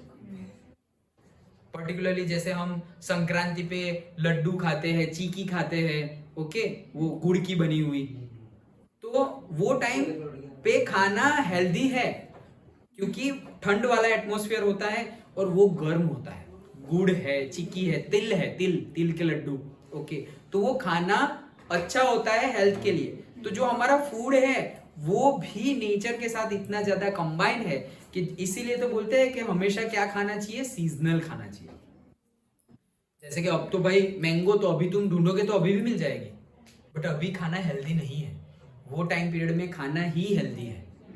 जैसे अभी शुगर केन देखो, हर मतलब पूरा साल मिलती है शुगर केन, लेकिन वो जो समर में पीते हैं वो और अभी हम शुगर केन जूस पीते हैं वो डिफरेंट है। That is the thing, time के अकॉर्डिंगली होना चाहिए। अभी टाइम के अकॉर्डिंगली अभी पढ़ लो तो उसका अलग यूज है, फिर थोड़े टाइम बाद पढ़ोगे उसका अलग यूज होगा, सबका अपना अपना टाइम होता है। इफ यू बोलते हैं ना, एक कोट है कि if you respect time, time will respect you. चलो, तो ये हमने फिगर से समझ लिया, अब पढ़ लेते हैं। Oceanic tides can be used to generate electricity. Flood gate dams are built across the inlets. मतलब ये जो गेट बना दिया बीच में जो टरबाइन रखा था उसको बोलते हैं फ्लड गेट, क्योंकि फ्लड आया ना, एक साथ सारा पानी आया तो उसको हमने फ्लड बोल दिया। During high tide water flow into the inlets and get trapped when gate is closed. तो ट्रैप हो गया पानी, अब वापस छोड़ेंगे। After the tide falls outside the floodgate, the water retained by the floodgate flows back to the sea via a pipeline that carries it through a power generating turbine. तो वापस जाएगा और टरबाइन को घुमाता हुआ जाएगा। हाँ बोलो। सर वो डैम का चैप्टर वाला हो गया। रिवर वाला, डैम वाला मतलब डैम नाम का चैप्टर वाटर नहीं। बॉडी वाला। हाँ बाकी है, हाँ उसके अंदर बाकी देन कहाँ कहाँ पे इसकी वो है क्या, इसकी फिजिबिलिटी है, कहाँ से हम ये एक्सट्रैक्ट कर सकते हैं। तो gulf of Khambhat, gulf of Kutch and Gangetic deltas in Sundarban region have ideal conditions for utilising the tidal energy. तीन चीजें, तीन लोकेशन है। एक तो दी लास्ट वाला जो बे ऑफ बंगाल के पास है, गैंगेटिक डेल्टास, मतलब जहां डेल्टा बनता है, और सुंदरबन है वेस्ट बंगाल के बाद में, जहां हमने वो 9th में भी पढ़ा था, रिवर मिलती है गंगा भी, फिर वो साइड से ब्रह्मपुत्र और वो आते हैं और मिल के फिर आगे चले जाते हैं। तो वो जो डेल्टा है, वो डेल्टा के पास ओशन में जाने वाले हैं अब तो वहां पे ये टाइडल एनर्जी बना सकते हैं। दूसरा है gulf of Khambhat and gulf of Kutch. Gulf of Kutch मतलब ये जो हमारा गुजरात है, ओके,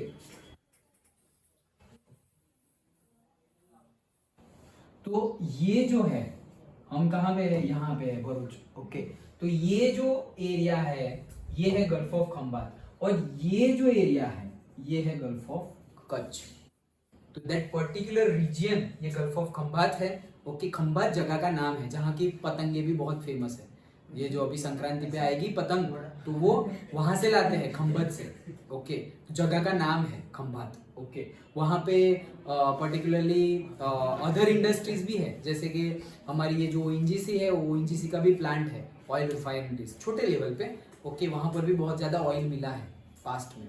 सो दैट इज ये गल्फ ऑफ खंबात। और ये जो जगह मिलती है, यहाँ से तो लैंड आ गई, तो ओशन यहीं पे है सारा, ये सारा ओशन है। तो ये ओशन में ये लैंड और ओशन वाला ये जो गैदरिंग है वो, और ये जो गैदरिंग है वो, यहाँ पे टाइड इन और टाइड आउट हम कर सकते हैं, मतलब उसका यूज कर सकते हैं, ऐसा बोला गया है, okay. Next and hopefully this is the last, okay. So geothermal energy. Geothermal energy मतलब क्या, जमीन के अंदर की गर्मी का यूज करना, ओके। जैसे हमने बोला था कि हमने देखा था कि जैसे जैसे हम अर्थ क्रस्ट के नीचे जाते जाएंगे वैसे वैसे टेम्परेचर क्या हो जाएगा, बढ़ता जाएगा, ज्यादा होता जाएगा। सो अब क्या होगा, ऊपर का टेम्परेचर कम है, नीचे का टेम्परेचर ज्यादा है, तो नीचे जो वाटर होगा ना वो भी धीरे धीरे गर्म होगा, और इतना गर्म होगा, इतना गर्म होगा कि ऊपर आते आते तो वो स्टीम बन जाता है, और वो स्टीम बन जाता है, वो स्टीम का अगेन स्टीम बन गई, टेम्परेचर मिल गया, मतलब तुम टरबाइन घुमाओ, okay. So geothermal energy refers to the heat and electricity produced by using the heat from the interior of the earth. अर्थ के अंदर जो हीट है उसका हम यूज कर रहे हैं, okay. So it exist because earth becomes hotter by increasing the depth. जैसे जैसे हम नीचे जाएंगे वैसे वैसे अर्थ का टेम्परेचर क्या होता जाता है, इंक्रीज होता जाता है, इंक्रीज होता जाता है। मतलब अभी अगर तुम लैंड को ऐसे टच करो तो यहाँ बाहर 30 डिग्री सेल्सियस है, तो लैंड का टेम्परेचर भी क्या होगा, 30 डिग्री सेल्सियस। लैंड के ऊपर पानी है, उसका टेम्परेचर भी क्या होगा, 30 डिग्री सेल्सियस। अब तुम नीचे गए नीचे गए नीचे गए, तो लैंड का टेम्परेचर 30 से 300 हो गया, तो फिर 300 के पास जो वाटर होगा उसका टेम्परेचर भी तो हाई हो जाएगा, वो भी तो स्टीम बन जाएगी, अंडरस्टूड। तो वही चीज है, ग्राउंड वाटर अंडरग्राउंड होता है, पूरा अंडरग्राउंड, मतलब ये छोटा मोटा अंडरग्राउंड नहीं, इतना अंडर कि मतलब हमारे कोई इंस्ट्रूमेंट्स भी वहां तक पहुंच नहीं सकते। अगर तुम कोई मेटल लेके तुम बोर करने गए तो वहां पे वो मेटल भी पिघल जाएंगे, इतने ज्यादा टेम्परेचर पे, उतना हॉट होता है। तो वहाँ पे वाटर नहीं रहता, वाटर तो स्टीम बन जाती है, और उसकी स्टीम बन गई तो उसकी डेंसिटी कम है, डेंसिटी जिसकी कम वो जाएगा ऊपर, तो हमें डायरेक्टली स्टीम दिखाई देगी कि ऐसे क्रैक्स है और वहां से स्टीम निकल रही है, लाइक दैट। हमें नीचे जाने की जरूरत ही नहीं, जाएंगे कैसे? जाएंगे भी जरूरत भी नहीं है और जा भी नहीं सकते, जा भी नहीं सकते और जरूरत भी नहीं है, ऊपर ही मिल जाता है हमें टेम्परेचर। हाँ लेकिन ओशन में रहता है, ओशन में पूरा पानी रहता नहीं, ओशन में नहीं, जमीन की बात चल रही है, जियोथर्मल। ओके, है। लेकिन ओशन में भी तो लैंड ओशन के नीचे जो लैंड होगी और वहां में जो नीचे ट्रैप हुई होगी वो ऊपर आएगा, फिर वो स्टीम नहीं होगा, वो सिर्फ पानी होगा, और पानी का टेम्परेचर हॉट हुआ तो वो ऊपर आ सकता है, क्योंकि डेंसिटी कम है तो धीरे धीरे ऊपर आएगा।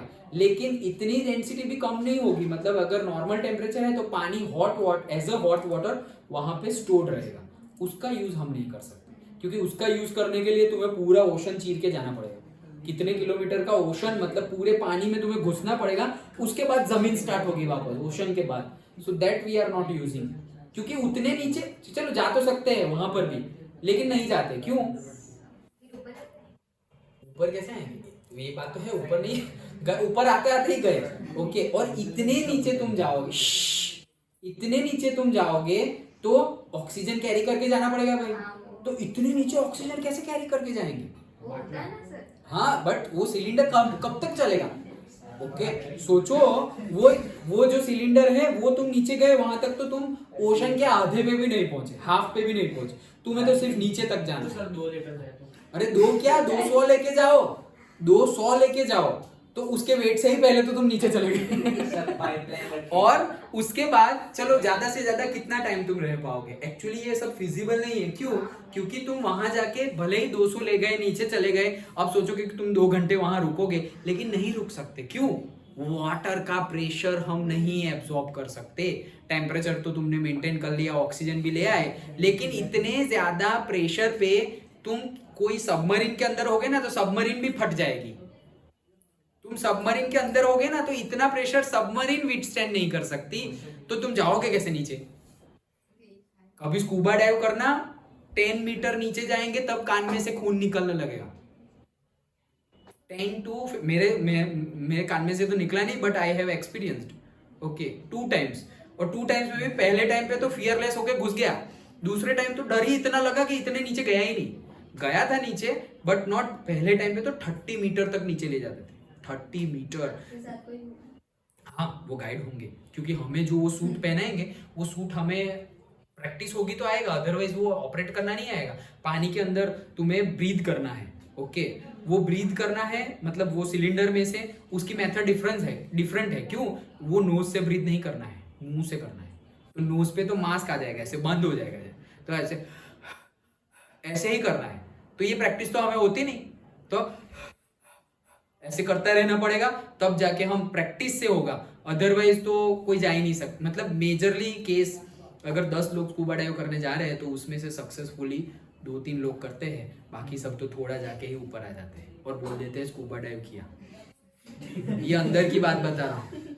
ओके, तो अगर तुम्हारे अंदर वो हिम्मत है, करेज है, तो ही पैसे खर्च करना, क्योंकि एक डाइव की कीमत होती है मिनिमम 5000 रुपीज, 1 डाइव की। मतलब एक बार नीचे गए, अब तुम बहुत नीचे गए, ये ऐसे डुबकी मार के निकल गए, 5000 गए। ओके, सो करेज हो तो जाना चाहिए, बट मैं तो मतलब तुम्हारा अगर करने की इच्छा है तो मैं तो बोलूंगा करने की इच्छा है तो करो, बट कब? बिफोर 30s ही ये सब कर लेना है। ओके, जो भी एडवेंचर करने हैं ना 30 से पहले कर लेना। ओके, और उसमें भी मैरिज से पहले पॉसिबल हो तो वो भी कर लेना, बॉय हो या गर्ल हो, बट मैरिज से पहले इसलिए रिस्पॉन्सिबिलिटी बढ़ जाती है। पहले तो तुम अकेले मरोगे अब लॉस हो जाएगा। ओके, किसी ने मैरिज किए हुए हैं, ये तो मैं ऐसे ही मजाक के लिए बोला, बट कहने का मीनिंग है कि कहीं पे जाना भी हो। ओके, कहीं पे जाना भी हो, जैसे कि बहुत लद्दाख घूमने जाना है तुम्हें। ओके, लद्दाख घूमने जाना है, या बड़े बड़े जो पीक है उसको तुम्हें ऊपर जाना है। मतलब नहीं, हमने 9th में चैप्टर पढ़े थे माउंट एवरेस्ट वाला, और वो कोई लड़की थी जिसका लड़के जैसा नाम था, संतोष। यस, संतोष। ओके, सो वो संतोष देखो कैसे माउंट एवरेस्ट को उसने मतलब क्या था वो चैप्टर का नाम? हरियाणा की थी वो। हाँ, चैप्टर का नाम क्या था? माय फर्स्ट नहीं, कुछ अलग ही था वो पीक को कुछ अलग बोलते हैं। सर एक और नहीं, था। बट एक था। सर एक और था, उसमें उसका पैर कट जाता है, पैर से पैर कट जाता है, हिंदी में था। हाँ, Hindi summit. Yes, summit at the top. Summit at the top. Okay, हाँ, द समिट या समिट एट द टॉप ऐसा कुछ. द समिट, समिट मतलब ऐसे पीक. ओके, तो वो था. तो हिंदी में और उसमें भी 2 पार्ट थे. एक पार्ट में कुछ और था, एक में संतोष था. उस सरदार जी ने कुछ था। वो क्या था? अरे वो था वो सरदार जी का कौन सा? उसको सपोर्ट करता है बहुत. कौन सरदार? नहीं नहीं है ना? नहीं वो सब- इंग्लिश में नहीं था वो ऐसा. बाहर की लड़की थी ना, तो जैसे वो बोल क्या क्या हाँ हाँ वो थोड़ी गुड क्या क्या थी? फिर वो ऊपर जाता है तो फिर वो कुछ जो उसके साथ में रहता है वो कुछ बोलता है उसको. नहीं, वो अरे वो तो उसी में था. हिंदी था. उसका पैर नहीं कर उसका पैर कट जाता है. भाई इंग्लिश में कोई पैर पैर नहीं करता है. हिंदी में कट जाता है. फिर उसको लेके आते हैं. वो मैरियन ऐसा था। हाँ, अरे वो तो बहरी थी, वो दूसरा चैप्टर है. वो as a सर वो नाम सॉन्ग वो सॉन्ग वाले वो तो इंस्ट्रूमेंट प्लेयर थी. वो तो वो जो उस्ताद बिस्मिल्लाह खान और इवलिन क्लेनी, वो म्यूजिक वाला चैप्टर अलग है. ये समिट वाला चैप्टर अलग हाँ, है. उसके बाद ही लड़की- उसके बाद भी एक स्टोरी थी ऐसी. वो लड़की थी. हाँ वो ऐसा अपनी खड़ी इंडिया है लड़की थी. मारिया शारापोवा थी. हाँ बस वही है मारिया. तो वही मारिया. हाँ यस, मारिया हाँ, शारापोवा. वो रशियन सर मारिया. वो पैर कट गया. चलो चलो बस बहुत हो गया. चलो सारा को तो देखो, ये चैप्टर कंप्लीट हो रहा है हमारा.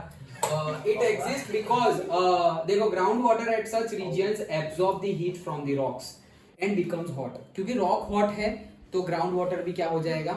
हॉट हो जाएगा. It is so hot that it becomes steam. इतना गर्म होता है, इतना गर्म होता है कि वो क्या बन जाता है? स्टीम बन जाता है. When it reaches the surface of the earth and this steam is used to drive the turbines and generate the electricity. Such projects are located at Puga Valley, Ladakh. Okay, तो ये अगर लद्दाख जाओ तो देखने लायक जगह है. मुझे भी है, कभी जाएंगे देखेंगे. नहीं देखा है but you can see on the internet. Okay, Puga valley Ladakh. देखो जहां भी जाना हो ना तुम्हें सब कुछ तो ऑनलाइन तो देख ही सकते हो ना. ऑनलाइन तो देख ही सकते हो और डीपली देख सकते हो अच्छे से. तो होगा क्या, देखो दोनों अलग अलग बैठ जाओ सुफियान. फिर सो दो अलग टाइप के एक्सपीरियंस है. एक एक्सपीरियंस ऐसा है कि तुम्हें कुछ भी ना पता हो और एडवेंचरियस ट्रिप बस चले गए और जो भी हो रहा है नया एक्सपीरियंस है. ये भी एक बहुत बढ़िया एक्सपीरियंस है. और दूसरा एक्सपीरियंस ऐसा होता है कि तुम जहां जाने वाले हो उसके बारे में बहुत कुछ डिटेल्ड रिसर्च करके जा रहे हो. जैसे वो टी प्लांटेशन देखने गया था वो. ओके, तो पहले से तो बहुत कुछ पढ़ लिया है, स्टोरी है याद तुम्हें सब कुछ. अब वहां जाके अच्छा ऐसा भी है, ऐसा भी, वो एक अलग एक्सपीरियंस है. दोनों तो या तो एकदम ब्लाइंड माइंड जाओ और अगर जाना है तो अच्छी खासी रिसर्च करके जाओ. ओके, तो बहुत मजा आएगा. ओके, दोनों ही अलग अलग टाइप के रिसर्च है, मतलब एडवेंचर्स है. हाँ, जो टरबाइन लगेगा वो अंडरग्राउंड लगेगा. टर्बाइन अंडरग्राउंड नहीं लगेंगे. स्टीम तो ऊपर आ गई ना, तो ऊपर ग्राउंड पे ही लगेगा. स्टीम तो ऊपर आ गई, ये हमने पढ़ा ना. Steam when it reaches the surface of the earth. Steam जब सरफेस ऑफ द अर्थ पे पहुंचेगी तब उसका यूज करेंगे. तो सरफेस ऑफ द अर्थ पर तो हम टर्बाइन लगा देंगे. क्या क्या क्या जहां से स्टीम निकल रही हो वो जगह है. जैसे कि हम नहीं बोलते, हमारे जनरली जितने भी पिलग्रिमेज है, मेजरली जो नॉर्थ इंडिया में जो हमारे पिलग्रिमेज है वहां पे हमें देखने को मिलेंगे गर्म पानी के कुंड. ओके, सो वो गर्म पानी वो वही है जियोथर्मल एनर्जी.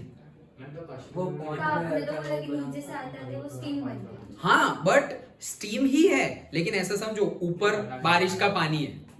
ऊपर क्या है? बारिश का पानी भर गया है. बारिश का या फिर हिमालय है तो पानी आ गया रिवर का मेल्ट होके, मतलब ग्लेशियर का मेल्ट होके रिवर बन के आ गया. अब पानी है, अब नीचे से स्टीम आई तो वो स्टीम सिर्फ ये पानी को गर्म करेगी.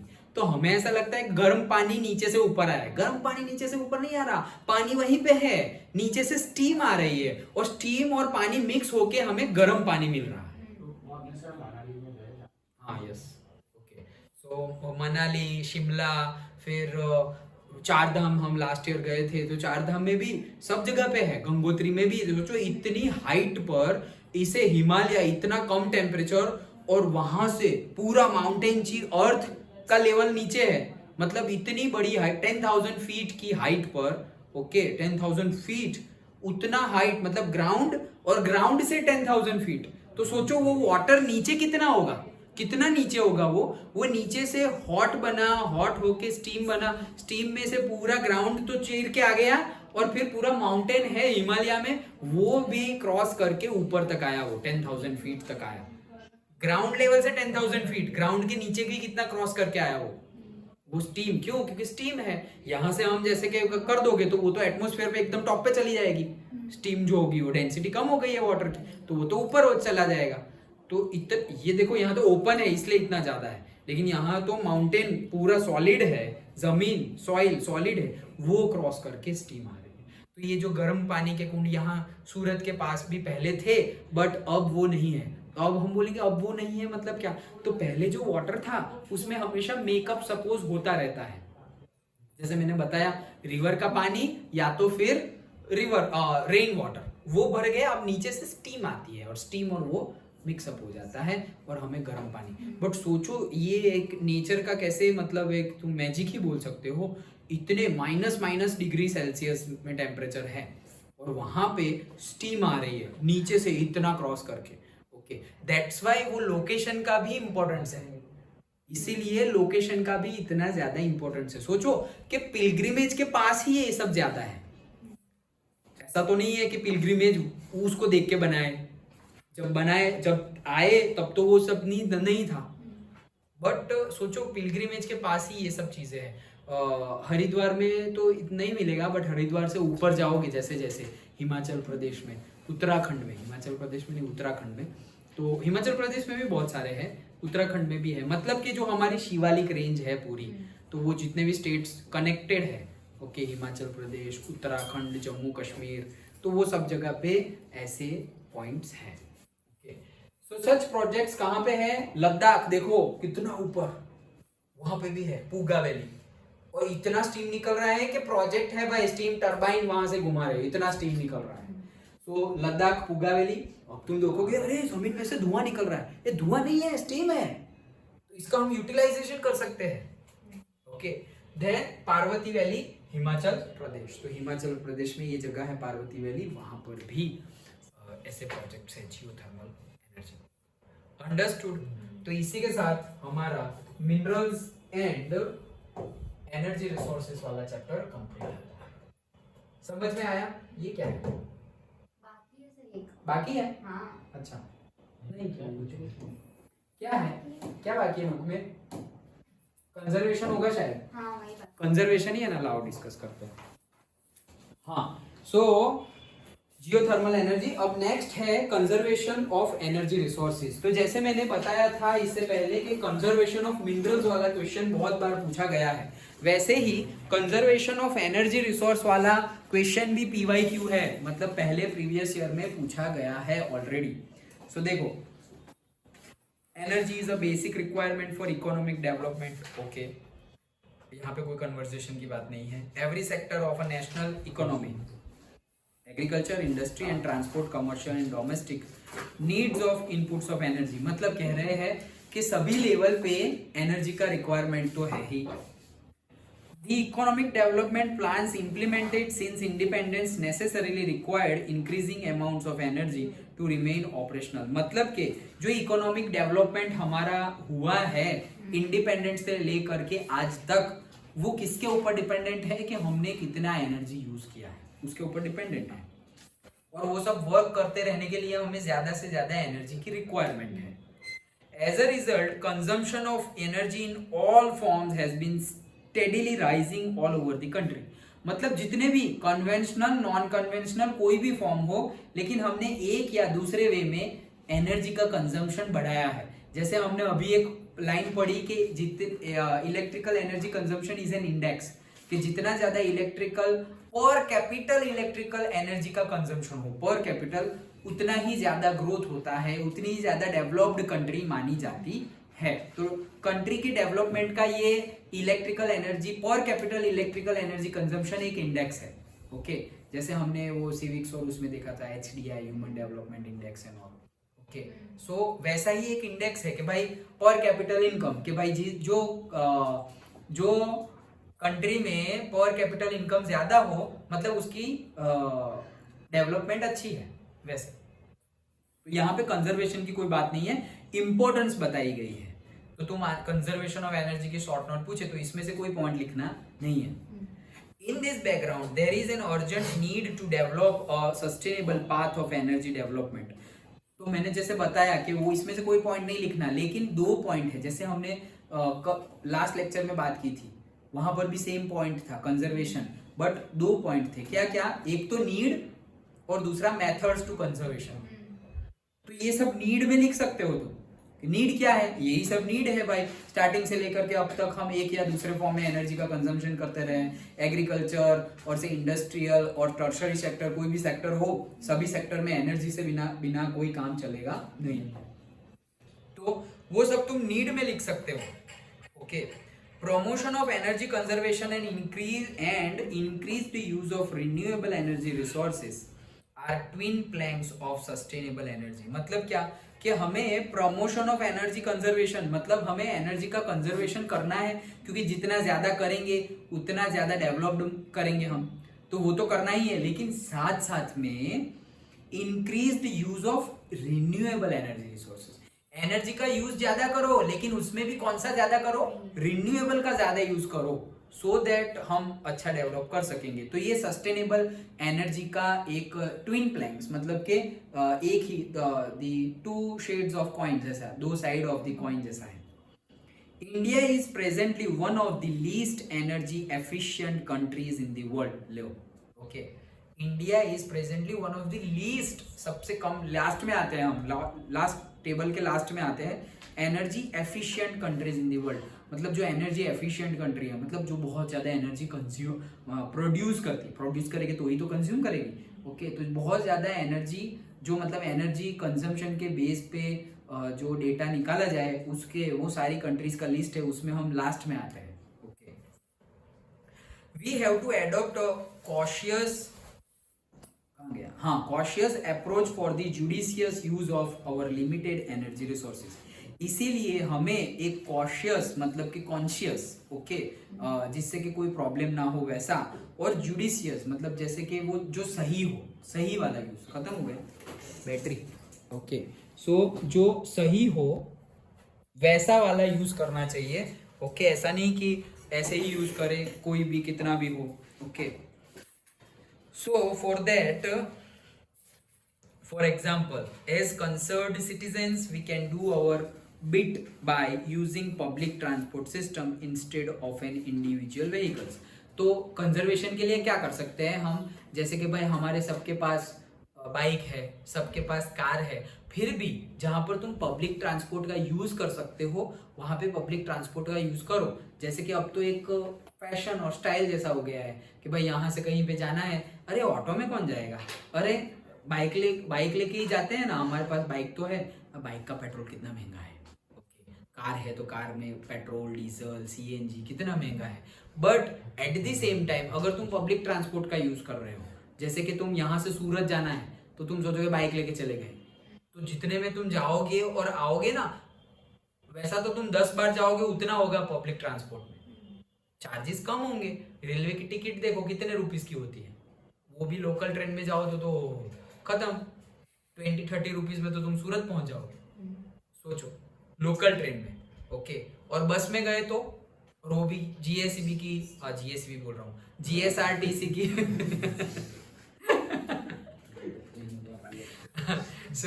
जीएसआरटीसी की बस में गए, एसी वाली पुशबैक, तो हो गए 350 रुपीज, 300 रुपीज। ओके, तो कहाँ 30 रुपीज और कहाँ 300 रुपीज। सो वही केस है। लेकिन हम मतलब कि भाई हाँ कोई बात नहीं, चलो है पैसे, वो फिर अमेरिका वाला जैसा केस हो जाएगा, उड़ाओ, है तो उड़ाओ। Okay, like that. Switching off electricity when not in use, अभी उनको ये सब करने की जरूरत नहीं है, क्यों? उनके पास पैसे भी ज्यादा है, उसका यूज करके उन्होंने इलेक्ट्रिसिटी भी ज्यादा प्रोड्यूस कर दी है, तो भाई फुल ही स्टोरेज है, तो उनको ये सब करने की जरूरत नहीं है।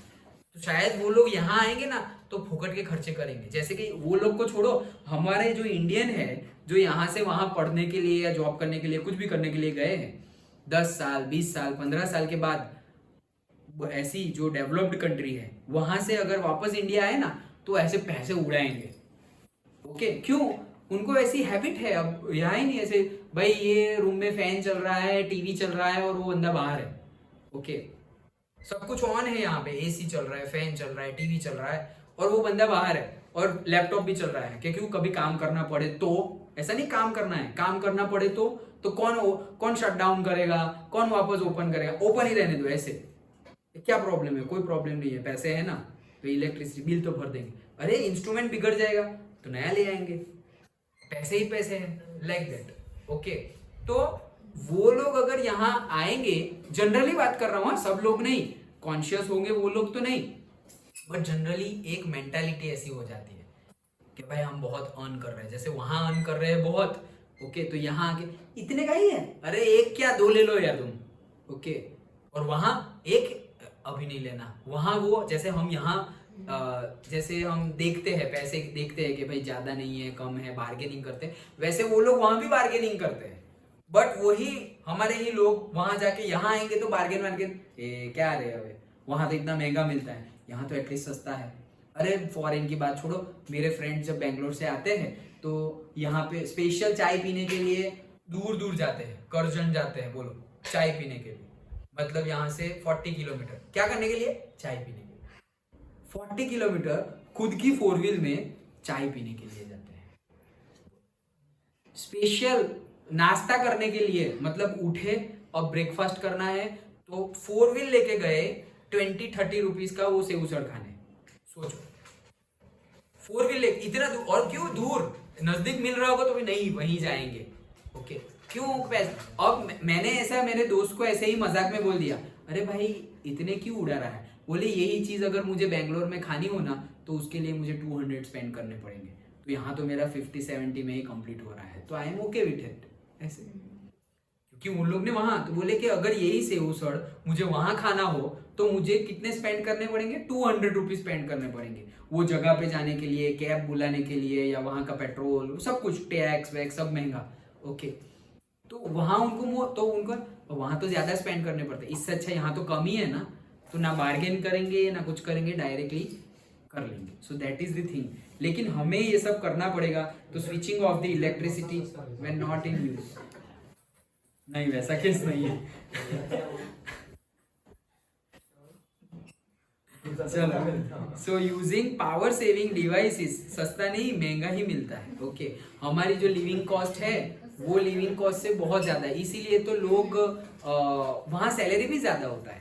मतलब अगर तुम कोई इंडस्ट्री में काम कर रहे हो, रिलायंस की कोई इंडस्ट्री में काम कर रहे हो, तो रिलायंस दहेज में काम कर रहे हो और रिलायंस मुंबई में काम कर रहे हो, तो जो काम दहेज में कोई एक बंदा करता है उसकी सैलरी सपोज 40,000 है, वही काम करने के मुंबई में उसको 80,000 मिलेंगे। हम सोचेंगे डबल, यहाँ 40 और वहां 80, चलो वही करते हैं। लेकिन मुंबई में उसका घर का खर्चा, रेंट, खाने पीने, ट्रैवलिंग का खर्चा, वो सब 80 में भी ना हो पा रहा होगा, और यहाँ पे ये 40 में से 10 सेव कर रहा है और 30 में ही काम चला रहा है, ऐसा समझो।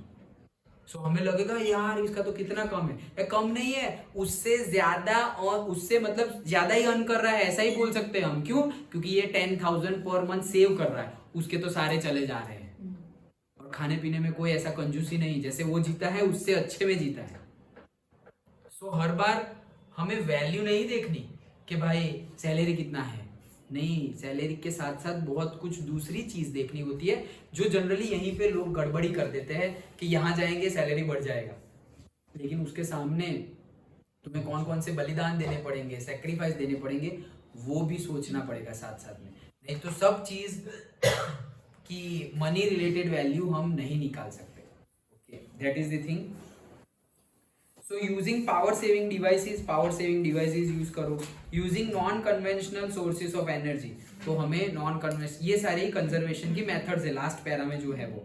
After all energy saved is energy produced, ये सेंटेंस लिख दिया तो 5 में से 2 मार्क्स तो तुम्हारे पक्के, सिर्फ एक सेंटेंस के। ओके, क्यों?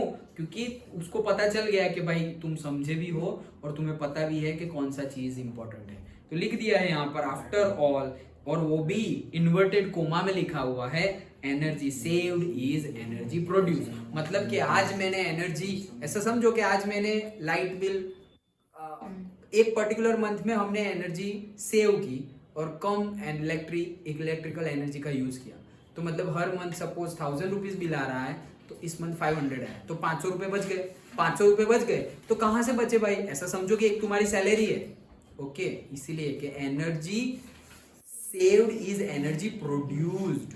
तो मतलब तुमने कुछ, मतलब ये सिर्फ कॉन्शियस रह के तुमने 500 कॉन्शियस रहना है। ऐसा नहीं कि फैन को यूज ही नहीं करना है, यूज नहीं करना है नहीं, जब यूज में ना हो तब फैन की स्विच ऑफ करो, लाइक दैट, ओके। तो हम सस्टेनेबल डेवलपमेंट करना चाह रहे हैं। सस्टेनेबल डेवलपमेंट मतलब क्या? कि ऐसा नहीं कि यूज करना ही बंद कर दो तो फ्यूचर के लिए सेव हो जाएगा। नहीं, यूज करना बंद नहीं करना है, जितना जरूरी है उतना यूज करो और बाकी का सेव करो, स्टोर करो और डिपेंड करो रिन्यूएबल एनर्जी रिसोर्स में compare to the conventional. Understood? तो यही पूरा हमारा चैप्टर था, okay. So this is about minerals and energy resources. Understood? Okay, समझ में आ गया? Okay, so have a rest of. कल टेस्ट है ना? कल टेस्ट है, यस। 3 बजे